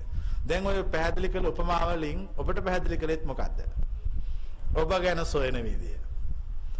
දැන් මෙතෙක් කලක් අපි ජීවිතය කලේ අපිට කවුරු හරි ඇවිල්ලා කියනවා මට බඩගිනි කියලා. එතකොට අපි මොකද්ද කරන්නේ? එයාට කොහොමද මේ වෙලට බඩගිනි වෙන්නේ? එයා දැන් උදේටත් චෑවා, දවල්ටත් චෑවා. දැන් අපි මෙතෙක් කලක් කාගේ බඩගින්න ගැනද ගවේෂණය කළේ? ඔන්න ඔතන අපි වරද්දාගත දැන. දැන් ආයි ජීවිතේ වරද්ද ගන්න එපා. දැන් මෙතෙක් කලක් අවුරුදු 50ක් 60ක් තිස්සෙම මුළු ජීවිතේම අවුල් කරගත්තා. ජීවිතේම පටලව ගත්තා. ජීවිතේම වරද්දාගත්තා. දැන් මිනිස්සුෙකුට ජීවිතේ වරදින්න පුළුවන් එකපාරක්. පිළිගන්නවද දෙපාරක් වරදුනොත් ඔව් කවුද? ගස් මෝඩෙක් නිකම් මෝඩෙක් නෙවෙයි. දෙපාරක් ජීවිතේ කිසි කෙනෙකුට වරදින්න බෑ. එකපාරයි. වරදින එක හොඳද නැද්ද? වරදින එකම හොඳ. ලෝකේ ඉන්න සුපිරි මිනිස්සු සියල්ලෝම වැරදිච්ච අය. බුදුවරු කවදාකවත් එකවර බුද්ධත්වයට පත් වෙන්නේ නැහැ. යම් බුදු කෙනෙක් කියනවා නම් මම එකවර බුද්ධත්වයට පත් වුණා කියලා ඔහු බුදු කෙනෙක් වෙන්නත් බෑ. බුදුරු කියන්නේ මම බුද්ධත්වයට පත් වෙන්න ගියා. මම මේ පාරවල් කළා බැලුවා. මට මේකකින්වත් හරි ගියේ නෑ. මං අන්තිමට පස්සේ වෙන්න මෙහෙම පාරක ගියා. ඒකෙන් මම බුද්ධත්වයට පත් වුණා. අන්න එයා බුදු කෙනෙක්. ලෝකේ ඉන්න සාර්ථක වෙච්ච ආර්ථික වශයෙන් දේශපාලන වශයෙන් හැම අතින්ම සාර්ථක වෙච්ච සියලුම මිනිස්සු වැඩිපුර වැරදිච්ච අයද ටිකක් වැරදිච්ච අයද? වැඩිපුරම වැරදිච්ච අය. ඕගොල්ලෝ හැබැයි ජීවිතේ බලාපොරොත්තු වෙන්නේ අපේක්ෂා කරන්නේ හරියාමක්ද වැරදීමක්ද? අතුස්සන හරියන්න බලාපොරොත්තු වෙන අය. මොකද අතුස්සන? වරදින්න බලාපොරොත්තු වෙන අය. හරි. වැරදින්නේ නැති තැන හරියාමක් ගැන කතා කරන්න බෑ. එහෙනම් වෙන්න ඕන මොකද ජීවිතේ? වරදින එකමයි. වරදින එකමයි වෙන්න ඕන. යම් කිසි කෙනෙකුගේ ජීවිතේ වැඩියෙන් වැරදිලා නම් ඒ කියන්නේ එයාට හරියන අවස්ථා ගන්න වැඩි කියන එකයි. ඒ නිසා මෙහි ඉන්න අය මේ දේශනාව අහන අය කවුරුවත් හරියන්න බලාපොරොත්තු වෙන්න එපා. එතන ප්‍රශ්නයක් තියෙනවා. මොකද්ද ප්‍රශ්නේ? හරියන්න බලාගෙන ඉන්නවා හරි ගියේ නැති වුණාම දුක් වෙනවා. දැන් ඕගොල්ලෝ බලාගෙන ඉන්නේ මොකක් වේවි කියලාද? වරදීවි කියලා. වැරදෙනවා. දුක් වෙනවද? නෑනේ අපි දැන් වරදින්න බලාපොරොත්තු වෙ හිටියේ. හරියනවා. ඒ දුක් වෙනවද? නෑනේ කොහොමවත් පුරුද්දෙන් සන්තෝෂ වෙනවනේ හරි ගියාම. දැන් අපිට පුරුද්දෙන් සන්තෝෂ වෙන්න බැරි වැරදුනාමනේ. ඒකනේ ධර්මයේ අවශ්‍යතාවය තියෙන්නේ. ධර්මයේ ගන්නුවාම අර පුරුද්දෙන් සන්තෝෂ වෙන එකට තව එකක් එකතු වෙනවා. එතකොට එයා කොහොමවත් සදාකාලික සන්තෝෂයකටපත් වෙනවා. ජීවිතේ පුරුදු කරගන්න වැරදුනාම සන්තෝෂ වෙන්න. ඉපදුනාම හඬා වැටෙන්න. මේ ගියාම සන්තෝෂ වෙන්න. අනිත් පැත්තට කරන්න. අනිත් පැත්තට කරන්න. ඒ අනිත් පැත්තට කරන එකම තමයි ආර්ය මාර්ගය. අනිත් පැත්තට හිතන එකම තමයි ආර්ය මාර්ගය. යම් කිසි කෙනෙකුට අනිත් පැත්තට හිතන්න බැරි නම් හරියන්නම කවුරු හරි කෙනෙක් ප්‍රාර්ථනා කරනවා නම් සුබ අනාගතයක්ම කවුරු හරි කෙනෙක් ප්‍රාර්ථනා කරනවා නම් ඔහුට කවදාකවත් සුබ අනාගතයක් ලැබෙන්නේ නැහැ. අසුබ දේව ප්‍රාර්ථනා කරන්න. නරක දේම උනාට කමක් නැහැ කියලා හිතන්න. හැබැයි ඒ වෙන කිසිම නරක දෙයකට හිත නරක කර නොගන්න. අන්න එතන ප්‍රශ්නේ තියෙන්නේ. හිත ආරක්ෂා කරගන්න ඕන. බොහෝ දෙනෙකුට පුරුදු නැහැ හිත ආරක්ෂා කළා. හිත නරක කරගන්නවා. දැන් මෙතන මේ පිරිකර පූජා කළා මේ එක කෙනෙක් ගෙනල්ලා. දැන් මේවා මෙතන තියෙනවා. දැන් තව ටිකකින් මම මේ ටික අරගෙන මේ ගින්දරට අරලා පුච්චලා දානවා. එතකොට මේ පූජා කරපුවාගේ හිත නරක වෙනවද නැද්ද? ඕගොල්ලෝ පූජා කරා නම් හිත නරක වෙනවද නැද්ද? අත උස්සන්න නරක වෙන අය. නෑ. එහෙනම් පුච්චනවා. නරක වෙන අත උස්සන්න. දැන් අපි පූජා කරපු පිරිකර තම්නාසි කිසි ගාණක් නැතුව පුච්චලා දැම්මනේ. ඒක තාපසයෙක් හිටියා. ඒ තාපසයා හිටියේ මුකුත්ම ආභරණ නැතුව. සිටුවරෙක්ට ඕන වුණා තාපසය හම්බෙන්න යන. එයා ගිහලා කතා කළා මෙයා යමක් දන්න කෙනෙක්. සිටුවරට ඕන වුණා මෙයා ලස්සනට ආභරණ වලින් විභූෂිත කරවන්න. එයා ලොකු වළලු දෙකක් හදාගත්තා. පතරම් වලින්. හදාගෙන ගිහිල්ලා තාපසතුමාට පූජා කළා. පූජා කළා කිව්වා ඔබ වහන්සේට වළලු දෙක දාගෙන ඉන්නකොට හරිම ලස්සනට තියේවි. එන්න මම ඔක දාලම යන්න කියලා. උන්වහන්සේගේ අත දෙකක් දැම්මාම එකක් ගලවලා වීසි කරා. වීසි කරාම මොකක්ද අර කරේ? මම විශාල මුදලක් වියපෑදම් කළා තමුන්නාන්සේ වෙනුවෙන්. රත්තරන්ින් වළලු දෙකක් හදන් ආවා. තමුන්නාන්සේ විසි කරා එක. කොහෙටද විසි කරේ? අන්න අතෙන්ට විසි කරේ කියලා අනිත් එකත් විසි කරා. මේ කියනවා තේරෙනවද? ඈ? ඒ කියන්නේ ඒගොල්ලන්ට ඒ කිසි දෙයක වටිනකමක් නැහැ. ඇයි ඒ වටිනකමක් නැත්තේ? එතනින් එහා එකක් තියෙන නිසා. දැන් එහෙනම් මේ ඕගොල්ලෝ මේ භෞතික ලෝකේ තියෙන දකින්න පෙනෙන දේවල් අරගෙන දඟලන්නේ ඇයි? ඒවට වටිනකම් දෙන්නේ ඇයි? ඊට වඩා එහා එකක් දන්නේ නැති නිසා. යම් කෙනෙක් සත්‍ය අවබෝධ කරගන්නවා නම් නිවන් අවබෝධ කරනවා නම් පාරිශුද්ධ භාවයට පත් වෙනවා නම් ඒ පාරිශුද්ධ භාවයට පත් වෙන සියල්ලෝම මේ පවතින භෞතිකත්වයෙන් එහා යමක් අවබෝධ කරගත්තු අය. ඒගොල්ලෝ ප්‍රත්‍යක්ෂ කරගත්තු අය. ඥාණයෙන් ප්‍රත්‍යක්ෂ කරගෙන තියෙනවා. එච්චරයි. දැන් ඕගොල්ලොත් කොහොම හරි උත්සාහ ගන්න ඕන මේ ලබාපු මනුෂ්‍යාත්ම භාවයේ වාසනාවන්තයිනේ. යම් කිසි කෙනෙකුට සත්‍යයේ පණිවිඩය අහන්න ලැබෙනවා නම් ඔහු පාරමී පුරා අවසන්. යම් කිසි කෙනෙකුට පටිසෝතගාමී මාවත අහන්න ලැබෙනවා නම් ඔහු පාරමී පුරා අවසන්. යම් කිසි කෙනෙකුට අනිත් පැත්තට හිතන විදිය පටිසෝතගාමී ධර්මය අහන්න ලැබෙනවා නම් ඔහු පාරමී පුරා අවසන්. යම් කිසි කෙනෙකුට පරම සත්‍යයේ පණිවිඩය අහන්න ලැබෙනවා නම් ඔහු පාරමී පුරා අවසන්. ඊළඟට ඔහු පාරමී පිරීම නෙවෙයි කළ යුතු වන්නේ එතෙන් පටන් ඔහුගේ ධර්මයේ සාක්ෂාත් වීම සඳහා සිත පුරුදු කිරීමයි. එතන ඉඳලා කරන්න ඕනේ ඒක. පාරමී පුරලා අවසන් වෙච්ච කෙනෙක්, ඒ කියන්නේ සත්‍ය පණිවිඩය අහපු කෙනෙක් නැවත පාරමී පිරිය යුතු නැහැ. දැන් මෙතන ඉන්න අයට පාරමී පුරලා ඉවරද නැද්ද? මේ ඔක්කොම පාරමී පුරලා ඉවරයි. දැන් ඕගොල්ලන්ට තියෙන්නේ මම මේ කියන දේ අනුගමනය කළ සසරින් ගොඩ යන්න විතරයි, ඊට වඩා මොහොත් කරන්න දෙයක් නැහැ. පාරමී පිරුවාට තියෙන එකම සාක්ෂිය තමයි පරම සත්‍යයේ පණිවිඩය තමන්ගේ ශ්‍රවණයට වැටීම.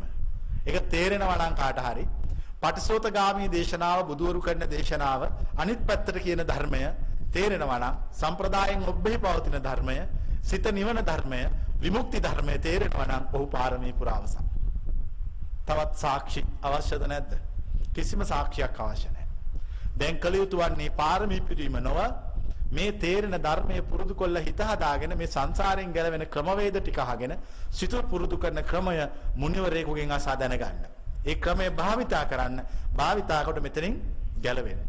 දැන් අපි කිව්වා සිතට එක එක දේවල් ආවාම ඒවට හේතු ගවේෂණය කරනවා කියලා. දැන් අපි තවදුරටත් හේතු ගවේෂණය කරන්න පටන් ගන්නවා. දැන් මම නිදිමත ගැන කිව්වා, බඩගින්න ගැන කිව්වා, තව පිපාසාව ගැන කිව්වා, නෑම ගැන කිව්වා. දැන් තවත් කීපයක් කියන්න. තමුන්ගේ ජීවිතේ තමුන්ට වෙන දේවල් කියන්න. දැන් ඒතර මම ඒවට දකින විදිය බලන විදිය කියන්න. ඔන්න ඊළඟ එක. දැන් අපි මෙතෙක් වෙලා කතා කරේ පොඩි ඒවා. නිදිමත වෙන ඒවා, බඩගිනි වෙන ඒවා, ඕමෙව ටික. කකුලක් කිරි වැටුණා. ඒතර කල්පනා කරනවා ඇයි කිරි වැටුනේ? ආනවාගෙන හිටියනේ උඟක් වෙලා ඒකයි. හේතු ගවේෂණය නොකර සිටින්නේ නැහැ. ඔළුව එකක්කමක් ඇති වුණා. මොකද්ද කරන්නේ? හේතු ගවේෂණය කරනවා. ඔන්න දැන් තව පියවරක් වගේ ඉස්සරහට ගෙනියනවා. හිතට තරහ ආවා. දැන් වෙනදනම් තරහ ආපු ගමන් මොකද කළේ? තරහ පිට ගලා. එක්ක කාට හරි බැන්නා. එක්ක ළඟ හිටපු කෙනාට ගහගෙන ගියා. එක්ක බිත්තියකට ගැහුවා. එක්ක අහුවෙච්ච එකක් පොළවේ ගැහුවා. ටික වෙලාවක් ගිහලා කල්පනා කළා තරහ පිට වෙලා තියෙනවා. අවට පහත් ඔක්කොම කුඩු වෙලා කෑලි එල්ලි තියෙනවා. හැබැයි මට බැරි වුණානේ මේක ඇති වෙන හේතුව සොයාගන්න. දැන් අපි එහෙම නැහැ. දැන් අපි ආර්ය මාර්ගයේ ගවේෂණය කරනවා. ආර්ය මාර්ගයේ ගවේෂණය කරනකොටම අපි ඉස්සෙල්ලා හිතට පොඩි දේවල් වලින් පුරුදු කරනවා හේතු ගවේෂණය කරන්න. එහෙම නැතු එක සැරේටම තරහ ආවොත් ගවේෂණය කරගන්න පුළුවන් වෙයිද බැරි වෙයිද? බැරි වෙනවා. පොඩි දේවල් මම ඉස්සෙල්ලා පුංචි දේවල් කරන්න. දැන් මොන ගමනක් යනවා ඇවිදගෙන යනවා පයින් කකුල රිදෙනවා මොකද කරන්නේ? රිදෙන බව වගේම රිදෙන්න හේතුව සොයනවා. ඔහොම සොයාගෙන යනකොට දැන් ඔන්න අපිට පුළුවන් වෙනවා තරහ ආව හිතට. දැන් වෙනදා නම් හිතට තරහ ආවහම ලොකු වේගයක් එනවා. දැන් ওই විදිහට හේතු ගවේෂණය කරන්න පටන් ගත්තාම එයාගේ හිතට එන වේගය මොකද්ද වෙන්නේ? වේගය අඩු වෙනවා. දැන් එතකොට හිතට තරහක් ආවම කල්පනා කරනවා ඇයි මගේ හිතට තරහක් එන්නේ? අපි හිතමු මෙතන මේ තියලා තියෙන මේ පහනක් කවුරු හරි බින්දා. බින්දා මෙතන පහන තියපු කෙනාට මොකද ඇති වෙන්නේ? තරහක්. එයා කල්පනා කරනවා බලන්න මං අච්චර අමාරු වෙන්නේ අර පහන හදාගෙන ආවේ. අරයා කාර පහන බින්දානේ. එතකොට පහන බින්දපු කෙනාටද තරහ යන්නේ පහන තියපු කෙනාටද?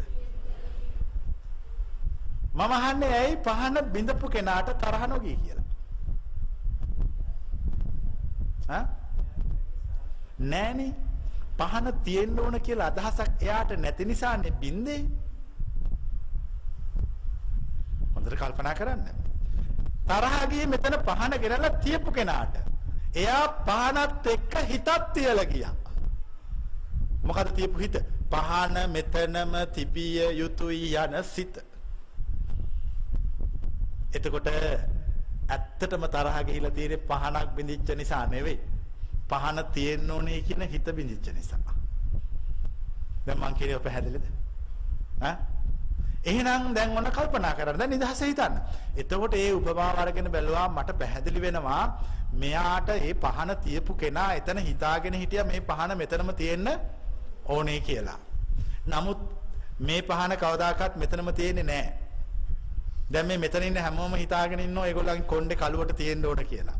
එහෙම තියෙන්නේ නැහැ. එතකොට සුදු වෙනකොට මොකක්ද ඇති වෙන්නේ හිතට? මං අහන්නේ දැන් මේ කොණ්ඩේ ඉදෙන එක දුකද කියලා. නෑ එහෙම දුකක් වෙන්න බෑ. කොණ්ඩේ ඉදෙන එක දුකක් වෙන්නේ කළුවට තියෙන්න ඕනේ කියන එක හිතේ තිබ්බොත් පමණයි. එහෙම නැත්නම් ඒක දුකක් පවතින්න බෑ. වයසට යන එක දුකක්ද? නෑ මේ ධර්මය මේ කියන දේශනාව අහපු කෙනෙකුට වයසට යන එකවත් ලෙඩ වෙන එකවත් ජරාවටපත් වෙන එකවත් දුකක් කියලා දැනෙන්නේ නෑ. ඇයි?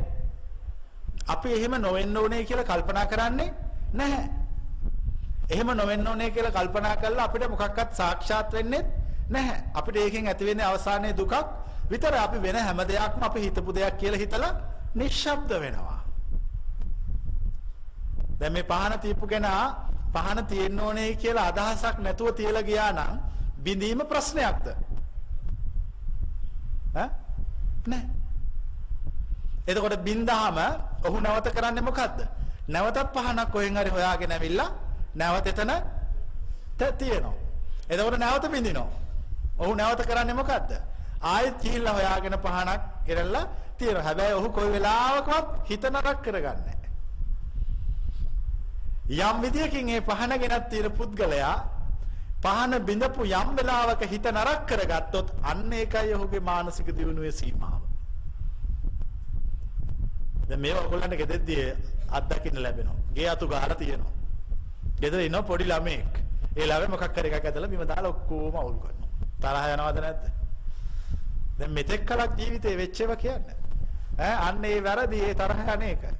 ඒ තරහ යන්නේ ළමයා අවුල් කර නිසා නෑ. ඒක නිසා නෙමෙයි. ගේ ලස්සනට තියෙන්න ඕනේ කියලා හිතාගෙන හිටපු නිසා.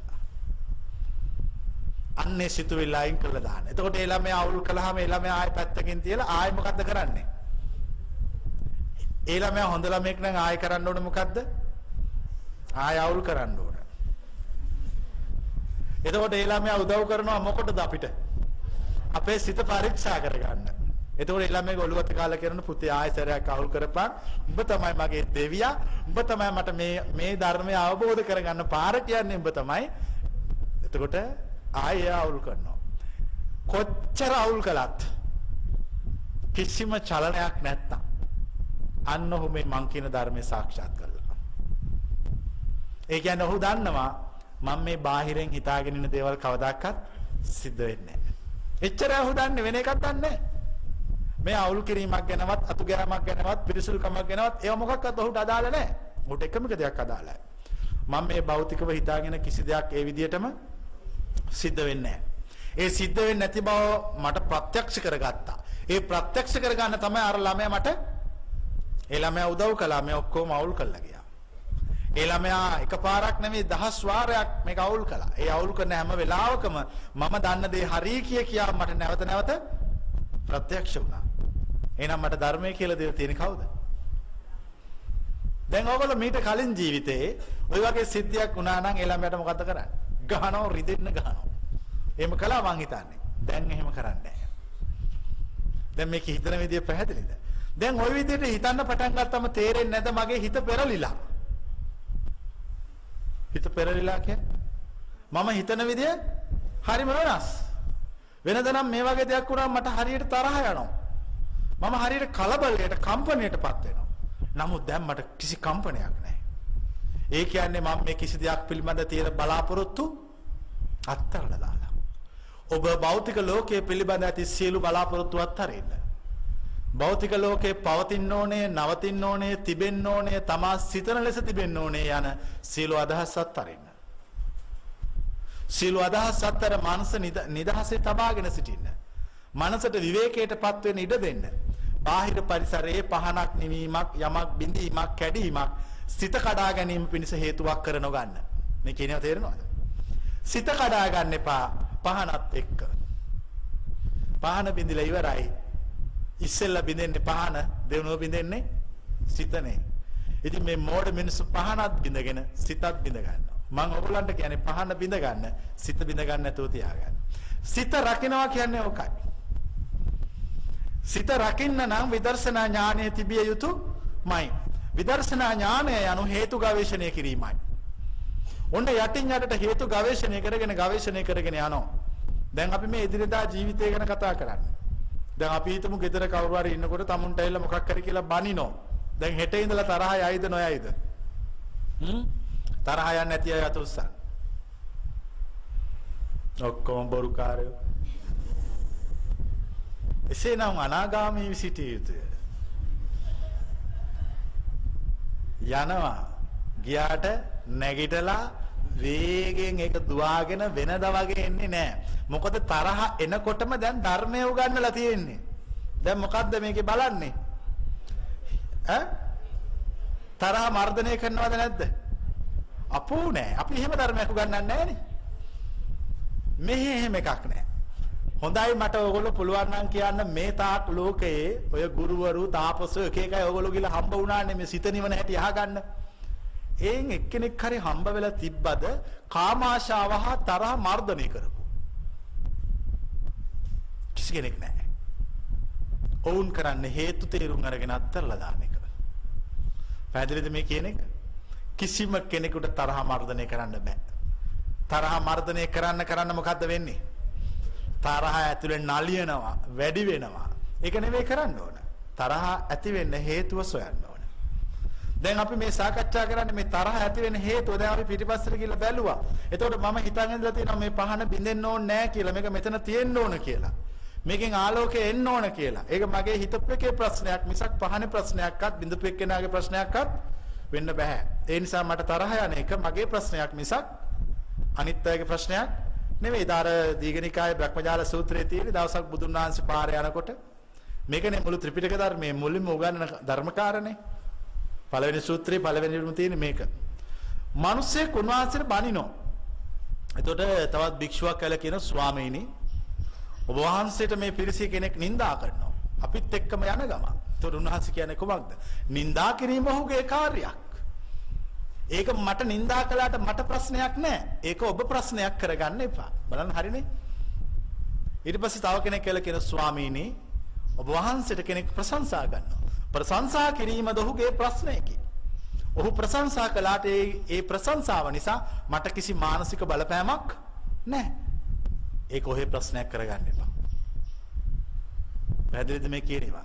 ඒ වගේ භෞතික ලෝකයේ හැදුනත් කැඩුනත් මේ දෙකම අපේ මනසට ප්‍රශ්නයක් කර නොගත යුතුය. හොඳට මතක තියාගන්න. භෞතික පරිසරයේ වෙන කිසිම චලනයක් කිසිම කාර්යාවලියක් අපේ මානසික කඩාවැටීමකට හේතුවක් කර නොගත යුතුය. එලෙස සිටින්න නම් ඔය කියන විදිහට ඉන්න නම් සම්පූර්ණ ප්‍රතිවිරුද්ධ දේම අපේක්ෂා කළ යුතුය. නැත්නම් ඉන්න බෑ. කුමක්ද ප්‍රතිවිරුද්ධ දේ අපේක්ෂා කිරීම යනවා. හොඳ ඇහිීමට ඇති කැමැත්ත ඉවත් කොට බැනුම් ඇසීමට කැමැති විය යුතුය. ප්‍රශංසා විඳීමට ඇති කැමැත්ත ඉවත් කොට නින්දා විඳීමට කැමැති විය යුතුය. කීර්ති ලැබීමට ඇති කැමැත්ත ඉවත් කොට අපකීර්ති ලැබීමට කැමැති විය යුතුය. සැප ලැබීමට ඇති කැමැත්ත ඉවත් කොට දුක ලැබීමට කැමැති විය යුතුය. අෂ්ටලෝක ධර්මයේ කෙරෙහි කම්පා නොවී සිටින්නේ ඔය ලෙසටයි. අපි ස්වභාවයෙන් ලාභයට කැමැති, කීර්තියට කැමැති, ප්‍රශංසාවට කැමැති, සැපට කැමැති. ඒක තමයි අපේ ස්වභාවය. ඒක තමයි අපේ දෙමව්පියෝ උගන්වපු චින්තනය. අපි ඒකට කියන මොන චින්තනය කියලාද? අනාර්ය චින්තනය. ඒක අනාර්ය චින්තනය. මම ඔබට කියනවා අලුත් එකක්. අලාභ විඳීමට කැමැති විය යුතුය. නින්දා ලැබීමට කැමැති විය යුතුය. අපකීර්ති ලැබීමට කැමැති විය යුතුය. දුක් විඳීමට කැමැති විය යුතුය. හරි අමුතුයි. මෙතෙක් කල නාහපු ධර්මයක්. ඔන්න ඔය හතරට කෙනෙක් කැමති නම් අර හතරට කොහොමත් කැමති. දැන් යා මේ අටේ තින් මොකද්ද වෙන්නේ? නොසෙල්වි සිටි කුමක් සෙයින්ද? කලුගල් දියමන්ති පර්වතයක් මෙන්. දියමන්ති පර්වතයක් මෙන් නොසෙලී සිටි. යම් දවසක දියමන්ති පර්වතය කඩා වැටුණොත් ඔහුගේ සිත කඩා නොවැටේය. යම් දවසක දියමන්ති පර්වතයේ බිඳී ගියත් ඒත් ඔහුගේ සිත නොබිඳේය. යම් දවසක දියමන්ති පර්වතය විනාශ වුවත් ඒත් අර ආර්ය භාවයට පත්වෙච්ච උත්තමයාගේ සිත නොකැළඹේය, නොබිඳේය, නොකැඩේය. ඒකයි ආර්ය භාවය. දැන් තේරෙනවද කොච්චර හයියද කියලා? මොකට වඩා හයියද? දියමන්ති පර්වතයකට වඩා හයියයි. ආයිතින් තවත් උපමානයක් කියන දියමන්ති ගැන කිව්වන් පස්සේ. එතනින් එහා ඝන දෙයක්, එතනින් එහා ශක්තිවන්ත දෙයක් මේ පෘථුවියේ තවත් නැහැ. එච්චරයි. ලොකුම එක. ඒතකොට අපි කියන ඔය ආර්ය භාවයට පත් වෙච්ච කෙනා, ඔය අෂ්ටලෝක ධර්මයට කම්පා නොවන ධර්මයේ දන්න කෙනා ඊටත් වඩා හයියයි කියලා. දැන් අපි මෙතෙක් කලක් භාවිත භාෂාවේදී අපි කිව්වා අෂ්ටලෝක ධර්මයට කම්පා නොවන්න කියලා. හැබැයි අපි කිව්වේ නෑ කම්පා නොවෙන්නේ කොහොමද කියලා. දැන් දන්නේ නැද දන්නවද? හරි ලේසි. අෂ්ටලෝක ධර්මයට කම්පා නොවෙන්න එක ලේසි. මොකද ලේසි ඒකේ තියෙන 8න් 4ක් අත්හරින්න. මොකද අත්හරින්න 4? ලාභ, කීර්ති, ප්‍රශංසා, සැප. ඔය 4 අතරලා ඉතුරු 4 අල්ල ගන්න. ඒ අල්ලගන්නේ හොඳ 4ද නරක 4ද? නරක 4 අල්ලගෙන නරක 4ම වේවා කියලා හිතා ගන්න. දැන් ඔබ දුකින් පසු වේද සන්තෝෂයෙන් පසු වේද?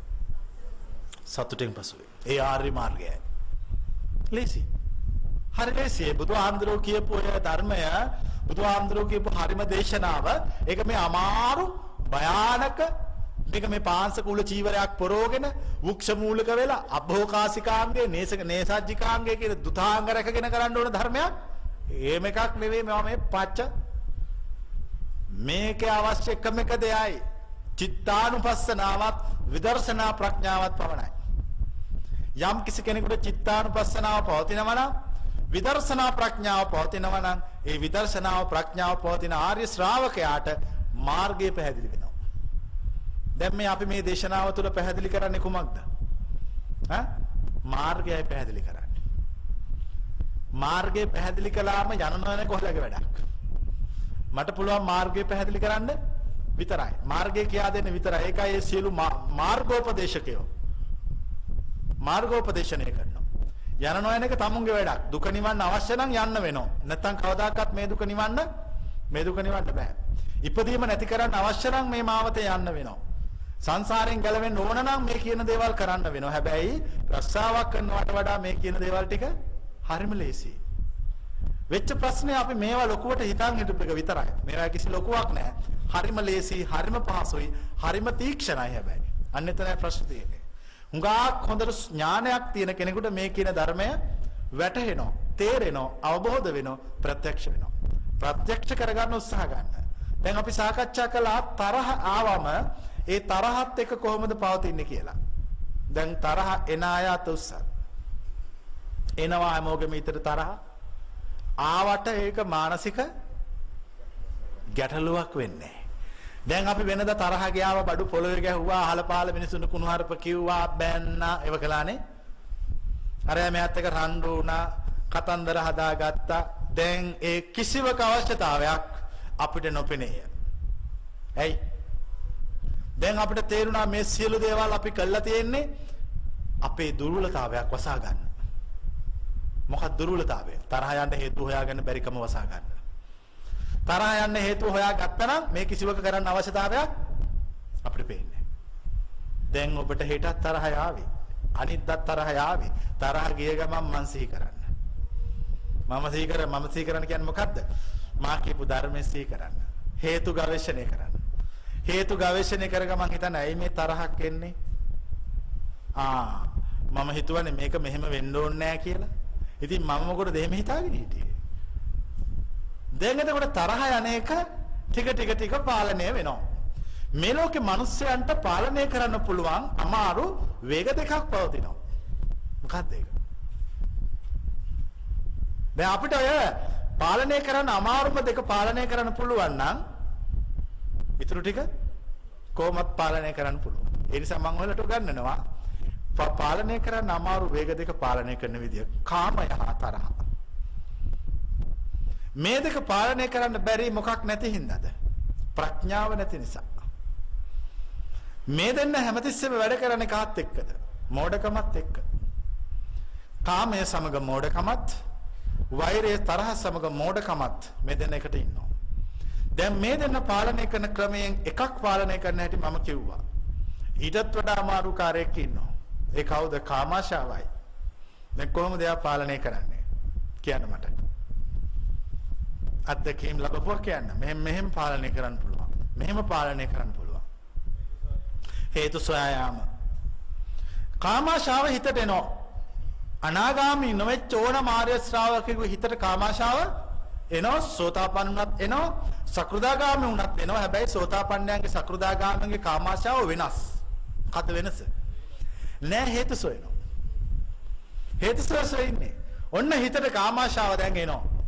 ආපු ගමන් අපි වෙනදනම් කළේ මොකද්ද? ආශාව සංසිඳවන්න ක්‍රමයක් සොයාගෙන ගියා. දැන් කරන්නේ මොකද්ද? දැන් කල්පනා කරන ක්‍රම සොයලා සංසිඳෙව්වා. හැබැයි ඉවර කරගන්න බැරි වුණා.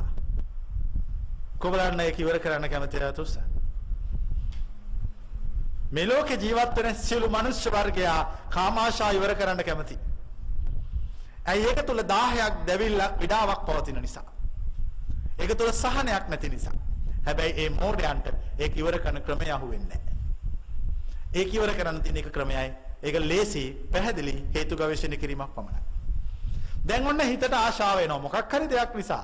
රූපයක් නිසා, ශබ්දයක් නිසා, ගන්ධයක් නිසා, රසයක් නිසා, ස්පර්ශයක් නිසා, ඔය පහේම එකතුවක් නිසා. ආශාව ආවම දැන් මෙහෙම කල්පනා කරනවා. ඔන්න දැන් හිතට ආශාවක් ඇවිල්ලා. මේ ආවේ ඇයි?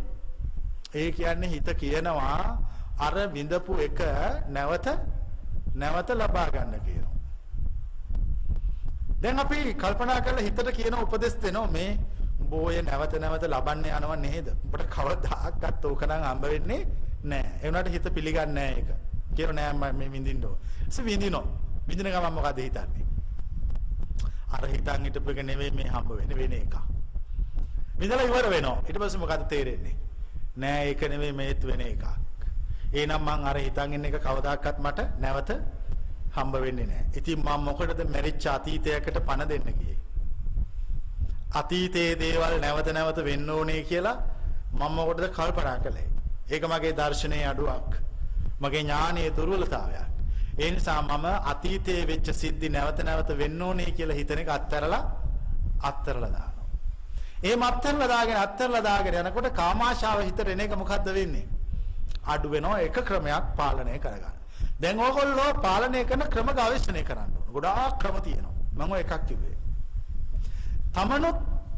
තමන්ට ආවේනික වෙච්ච ක්‍රමවේද සොයා ගන්න ඕන. අපි හිතමු මෙතන ඉන්න කවුරු හරි ආය කැමති පරිප්පුයි බතුයි කන්න. අතුරුසන් බලන්න කැමතියි. දැන් ඔන්න ඊට පස්සේ අපි හැමදාම පරිප්පුයි බතුයි දෙන්න පටන් ගන්න. එතකොට ඕන වෙනවද එපා වෙනවද? අන්න දැන් කල්පනා කරන්න. මම හැමදාම පරිප්පුයි බතුයි කන්න ගියොත් මට පරිප්පුයි බතුයි එපා වෙනවා. ඒ මට එපා වෙන්නේ මට එක දිගට ලැබෙන නිසා. එහෙනම් මගේ මේ ආශාව පවතින්නේ ලැබෙන නිසාද නොලැබෙන නිසාද? නොලැබෙන නිසා. නොලැබෙන නිසා පවතිනවා ලැබෙන්න ඕනේ කියලා හිතන තාක්කල්. බලන්න යනකොට ආශාව කියලා එකක් නෑ, ඒක සංකල්පයක් පමණයි. කාමාශාව සංකල්පනයක් විතරයි. බුදුන් වහන්සේගේ දේශනාව තුළ ඒක පැහැදිලි කරලා තියෙනවා. කාමාශාව සංකල්පයක් විතරයි. ඒ සංකල්ප ගොඩනගන්නේ කොහෙද? සංකප්ප රාගා පුරිසස්ස කාමා. පුරුෂයන්ගේ කාමයේ සංකල්පය. ඒ කියන්නේ මනුෂ්‍ය වර්ගයාගේ කාමයේ සංකල්ප. ඒ සංකල්ප අපි දාගෙන තියෙනවා. දැන් අපි මෙතන ඉටිපහනක් පත්තු වෙනවා. අපි දාගෙන තියෙනවා මේක ලස්සනයි කියලා. නමුත් මේකේ ලස්සන කැතක් කියලා එකක් තියෙන්න බෑ. මේ අපි සම්මත කරපුවා. මේ එක එක දේවල් මෙතන තියෙනවා. අපි ඒවට ලස්සනයි කියනවා, හොඳයි කියනවා, සැපයි කියනවා. ඒවා අපි ඔළුවට දාගත්තුවා. අපි පරිප්පුයි බතුයි රසයි කියන එක අපි රසයි නම් ඒක නීරස වෙන කිසිම කාරණයක් නෑනේ. නීරස වෙනකොටම කල්පනා කරන්න මේක මම දාගත්ත සංකල්පනාව. දැන් මං අහන්නේ සංකල්ප නොවු රාගයක් ඇද්දයි කියලා. කිසිවක් එහෙම එකක් නැහැ. එහෙනම් රාගය කියලා කියන්නේ ඒ අවස්ථාවට දාගත්තු සංකල්පයක්. ඒ වෙලාවට දැන් සමහර කාලවලදී අපි එක කෑමක් කන්න කැමති.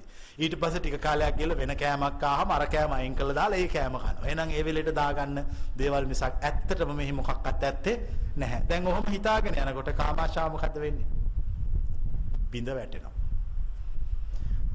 තෘප්තිමත් කරවන්න ඇති ආශාව ටික ටික අඩු වෙලා යනවා. එතකොට 10ට මොකද්ද වෙන්නේ? දැවිල්ල නැති වෙලා යනවා. දැවිල්ල නැති වෙනකොට හිතට දැනෙන්නේ මොකද්ද? සහනයක් දැනෙන්න පටන් ගන්නවා. ඒ සහනය කියන්නේ මොකද්ද? අන්න ඒක තමයි ආර්ය මාර්ගය. ඔන්න ඔය ක්‍රම දෙකට කාමය හා කෝපය කියන දෙක පාලනය කරන්න පුළුවන්. මම ඔය සංක්ෂිප්ත විස්තරයක් කළේ මේ දෙක පාලනය කර තව දුරටත් ක්‍රම තියෙනවා. තව එක ක්‍රම තියෙනවා. මම ඔය දෙකක් කිව්වේ. ඔතනින් මට තේරෙනවා පාලනය කරන්න අමාරුම එක මොකද්ද? කාමය හා රාගය. මේ කාමය හා වෛරය, කෝපය, තරහ මේ දෙක. ඒක එක එක්කෙනාගේ එක එක විදිය. සමහරුන්ගේ කාමාශාව වැඩි. ඒතකොට අපි යාට කියනවා කවුරු කියලාද? රාග චරිත. සමහරුන්ගේ කාමාශාවට වඩා මොකද්ද වැඩි? කෝපය වැඩි. ඒතකොට අපි කියනවා යාට ද්වේෂ චරිත. ස්වභාවයේ සිටින එක එක විදියයි. නානත්ත් සංඥා, නානත්ත් කාය, නානත්ත් සංඥා. විවිධ මිනිස්සු විවිධාකාරයි. එතකොට ඒගොල්ලන්ගේ සමහර අයගේ කාමාශාව වැඩි, සමහර අයගේ කෝපය වැඩි. ඒක සමතුලිත වෙච්ච අයත් ඉන්නවා, අඩු වෙච්ච අය, වැඩි වෙච්ච අය ඉන්නවා. හැබැයි අන්තිමට නිවන් මාර්ගය යනකොට මේ දෙක තමයි පාලනයට ලක් කරන්න අමාරුම දෙක. මේ දෙක පාලනයට ලක් කරන ක්‍රමයේ කවුරු හරි ඉගෙන ගත්තොත් එයාට පුළුවන් සදාකාලයටම දුකෙන් නිදහස් වෙන්න. ඒ දෙක ඇතිවන්නේ අපි බලාපොරොත්තු තියන් ඉන්න නිසා. දැන් පැහැදිලිද මේ කියන්නේ? එක එක දේවල් පිළිබඳ බලාපොරොත්තු තියාගෙන ඉන්නවා. ඒ බලාපොරොත්තු බිඳ වැටුනම තරහ යනවා. බලාපොරොත්තු ඉෂ්ට වුණාම සන්තෝෂ වෙනවා. මේ දෙකේම ප්‍රශ්නයක් තියෙනවා. බලාපොරොත්තු බිඳ වැටුනාම දුක ඇති වෙන එක අත්හරින්න. බලාපොරොත්තු ඉෂ්ට වුණාම සතුට වෙන එකත් අත්හරින්න. මේ දෙකම අත්හැරලා දාලා මනස විවේකයටපත් වෙන්න ඉඩ දෙන්න. එතකොට ඔබේ කෝපයත් කාමයත් කියන දෙකම බිඳ වැටෙන්න පටන් ගන්නවා. ඒ බිඳ වැටෙන්න පටන් ගන්නකොට මනසට විශාල සහනයක් දැනෙන්න පටන් ගන්නවා. මනස හුඟක් නිවිල යන්න පටන් ගන්නවා.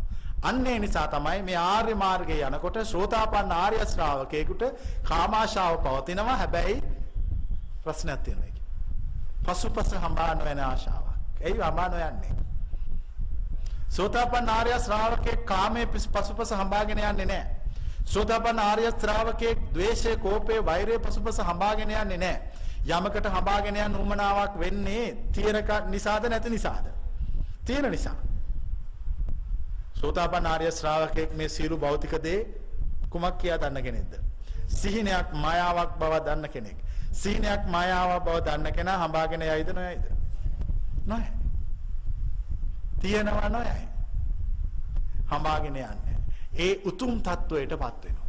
එතකොට ඔබලා සියලු දෙනාගේ වර කාම 10, කෝප 10 සංසිඳෙනවා. ඒ සංසිඳුණා මුහුණ මොකද්ද වෙන්නේ? මුහුණ ප්‍රබෝධයටපත් වෙන්න පටන් ගන්නවා. සන්තෝෂෙන් පිරීලා යනවා. එහෙනම් මේ තාක්කල් මුහුණ සන්තෝෂෙන් පිරීන යන්නේ ඇයි? කාමය හා ද්වේෂය පවතින නිසා. අර එක කතාවක් තියෙනනේ. හාමුදුරු කෙනෙක් බණ කියනවලු. දවසක් ඇහුවලු මේ ප්‍රශ්නයක් ඇහුවලු මිනිස්සෙක් අපායේ තියෙන්නේ කොහෙද කියලා. උත්තර දුන්නේ නැතුව ඒ හාමුදුරුවෝ මේ මනුස්සර හොඳ ටෝම් බැනගෙන ගියාලු. ගියා මේ මිනිහ හොඳටම තරහ ගිලා අරවලම හැම. අර තියෙන අප්පා. දැන් පැහැදිලිද? මනුස්සයෙකුගේ නරක මනස නපුරුසිත ඒ මනුෂ්‍යයා පායක් බවට පත් කරනවා. මනුස්සයෙකුගේ පාරිශුද්ධත්වයට පත් වෙච්ච හිත ඒ මනුෂ්‍ය ස්වර්ගයක් දිව්‍ය ලෝකයක් බවට පත් කරනවා. මේ දෙකම තියෙන්නේ ඔබ ළඟ මිසක් බාහිරේ නෙවෙයි. මේ ධර්මයේ ටිකෙන් ටික පුරුදු කරගෙන යනකොට ඔබට අන්තිමට තේරෙන්න පටන් ගන්නවා බුදුන් වහන්සේ ඉන්නේ කොහෙද කියලා. දැන් අපි තවමත් අපි විශ්වාස කරන්නේ බුදුන් වහන්සේ බාහිරේ වැඩ සිටිනවා අය කියලා. ඒ කියන්නේ ඔබේ ආධ්‍යාත්මයේ බුදුන් වහන්සේ නෑ කියන එකයි. ඔම හිත පුරුදු කරගෙන ගිහිලා සියලු කාම කෝප දාහ සංසිඳවල පාරිශුද්ධත්වයට පත් වෙච්ච ගමන් ඔවුන් සියලු දෙනාම සත්‍ය අවබෝධ කරගම පිළිගන්නවා බුද්ධ කියන එක මානසික තත්වයක්. ඒ මානසික තත්වය අවබෝධ කරගත්ත සියල්ලෝම පරම සත්‍ය අවබෝධ කරගත්ත අය එතකොට බුදුවරු ඔවුන්ගේ සිත තුලයි වැඩ සිටින්නේ. එහෙම නැතුව බුදුවරු බාහිරේ වැඩ සිටින්නේ නැහැ. දැන් මේ බුදුහාමුදුරුවෝ සිතට ගන්න ක්‍රමය මං කිව්වා. කුමක්ද ක්‍රමය? හේතු ගවේෂණය කිරීම. හේතු සොයාගෙන ගමන් කිරීම. තමුන්ගේ සිතට ගතට දැනෙන හැම මානසික හා කායික ස්වභාවයන් පිළිබඳව හේතු සොයා බැලීම. ඒ හේතු ඇති වෙන්න හේතුව කුමක්දයි සිහිනුවණින් ගවේෂණය කිරීම. අන්න ඒක තමයි විදර්ශනා ප්‍රඥාව. ඒක තමයි විපස්සනා කියන්නේ. ඒක තමයි විදර්ශනා ඥානය කියන්නේ. ওই විදර්ශනා ඥානය මතු කරගත්තාම ඔබට මාර්ගය පැහැදිලි වෙනවා. ඒකයි සුසීම සූත්‍රයේදී බුදුන් වහන්සේ සුසීම භික්ෂුවට දේශනා කරන්නේ විදර්ශනා ඥානය තුලින් මාර්ගය පැහැදිලි වෙනවා. හරි නේ දේශනාව දැන්? විදර්ශනා ඥානය තුලින් මාර්ගය පැහැදිලි වෙනවා. විදර්ශනා ඥානය ලබන විදිය මම කිව්වා. විදර්ශනා ඥානය ලබන්න තියෙන ලේසිම ක්‍රමය තමයි හේතු ගවේෂණය කිරීම. එනම් විදර්ශනා භාවනාව යන කුමක්ද? හේතු සොයා බලමින් මනස විවේකයේ පවත්වා ගැනීම. දැන් සමහර විතාගෙන ඉන්නවා විදර්ශනා භාවනාවේ කියලා අනිච්ච දුක්ඛ අනාත්තං කිය හැන්ද වෙනකම්ම ඉන්නවා. එහෙම දැකලා නැද්ද? සමහර භාවනාව උගරන ගුරුවරුන්ගෙන් ගිහිල්ලා විදර්ශනා භාවනාව කියන්නේ මොකක්ද කියලා අනිත්‍ය ලක්ෂණය, දුක්ඛ ලක්ෂණය, අනාත්ම ලක්ෂණය පිළිබඳ මෙනෙහි කිරීමයි කියලා කියනවා. හැබැයි ඕල්ලංග කෝපේ පවතිනවා. ඕල්ලංග කාමාශාව පවතිනවා. ඒ කියන්නේ උන් විදර්ශනා භාවනාව දන්නේ නැහැ.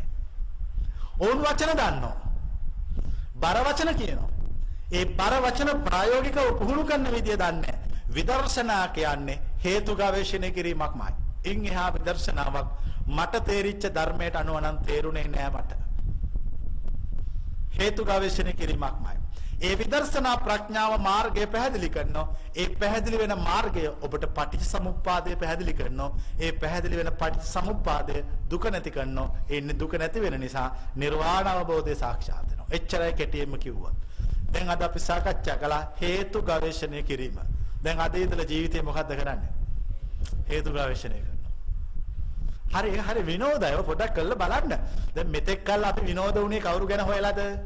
අරයා මෙයා ගැන හොයලානේ. දැන් මම අද ඕගොල්ලන්ට ක්‍රමයක් කිව්වා තමන් ගැන හොයලා විනෝද වෙන විදිය. මොකද්ද ඒකට ක්‍රමය? තමාගේ සිතට ගතට දැනෙන පෙනෙන සියල්ල පිළිබඳව හේතු ගවේෂණය කරමින් නිශ්චල වීම. ඒම කරනකොට විදර්ශනා ඥානය පහළ වෙනවා. මේ කරපු දේශනාව අමාරුද ලේසිද? හරිම ලේසි වැඩි. හැබැයි කරන්න ගියාම ටිකක් සිය නැති වෙනවා. ලේසි වැඩි. දැන් තේරෙන්නේ නැද්ද කාටවත් බුදුහාමුදුරුවෝ කියපු සැබෑ දේශනාව අමාරු එකක්ද ලේසි එකක්ද? හරිම ලේසි. හරිනේ. එතකොට අර මේ රජ්ජමාලා කියන්නේ කවුද? ගෙදරක වැඩකාරකම් කරපු ගෑණියෙක්. රහත් වුණාද නැද්ද? රහත් වුණා. ඉතින් හරි නේද? මෙන්න මේවා කිව්වේ. හරිම පොඩි දේවල් හැබැයි හරිම ගැඹුරු. ගෙදරක වැඩකාරකම් කරන කෙනෙකුට උනත් මේ කියන උතුම් ධර්මය හොඳට තේරෙනවා. හොඳට වැටහෙනවා. ප්‍රත්‍යක්ෂ කරගන්න කැපවීම කළොත් ඒ කැපවීම කරන ඕන කෙනෙකුට මේ ධර්මය ප්‍රත්‍යක්ෂ කරගෙන උතුම් නිර්වාණ අවබෝධය සාක්ෂාත් කරගන්න පුළුවන්. හොඳයි. දැන් අපි විවේක කාලයක් ලබා දෙනවා. ඉන් පස්සේ ප්‍රශ්න සාකච්ඡා කරන්න අවස්ථාව යොදා ගන්න. විනාඩි 20ක විවේක කාලයක්. ඒ අතර ටිකට් පොත්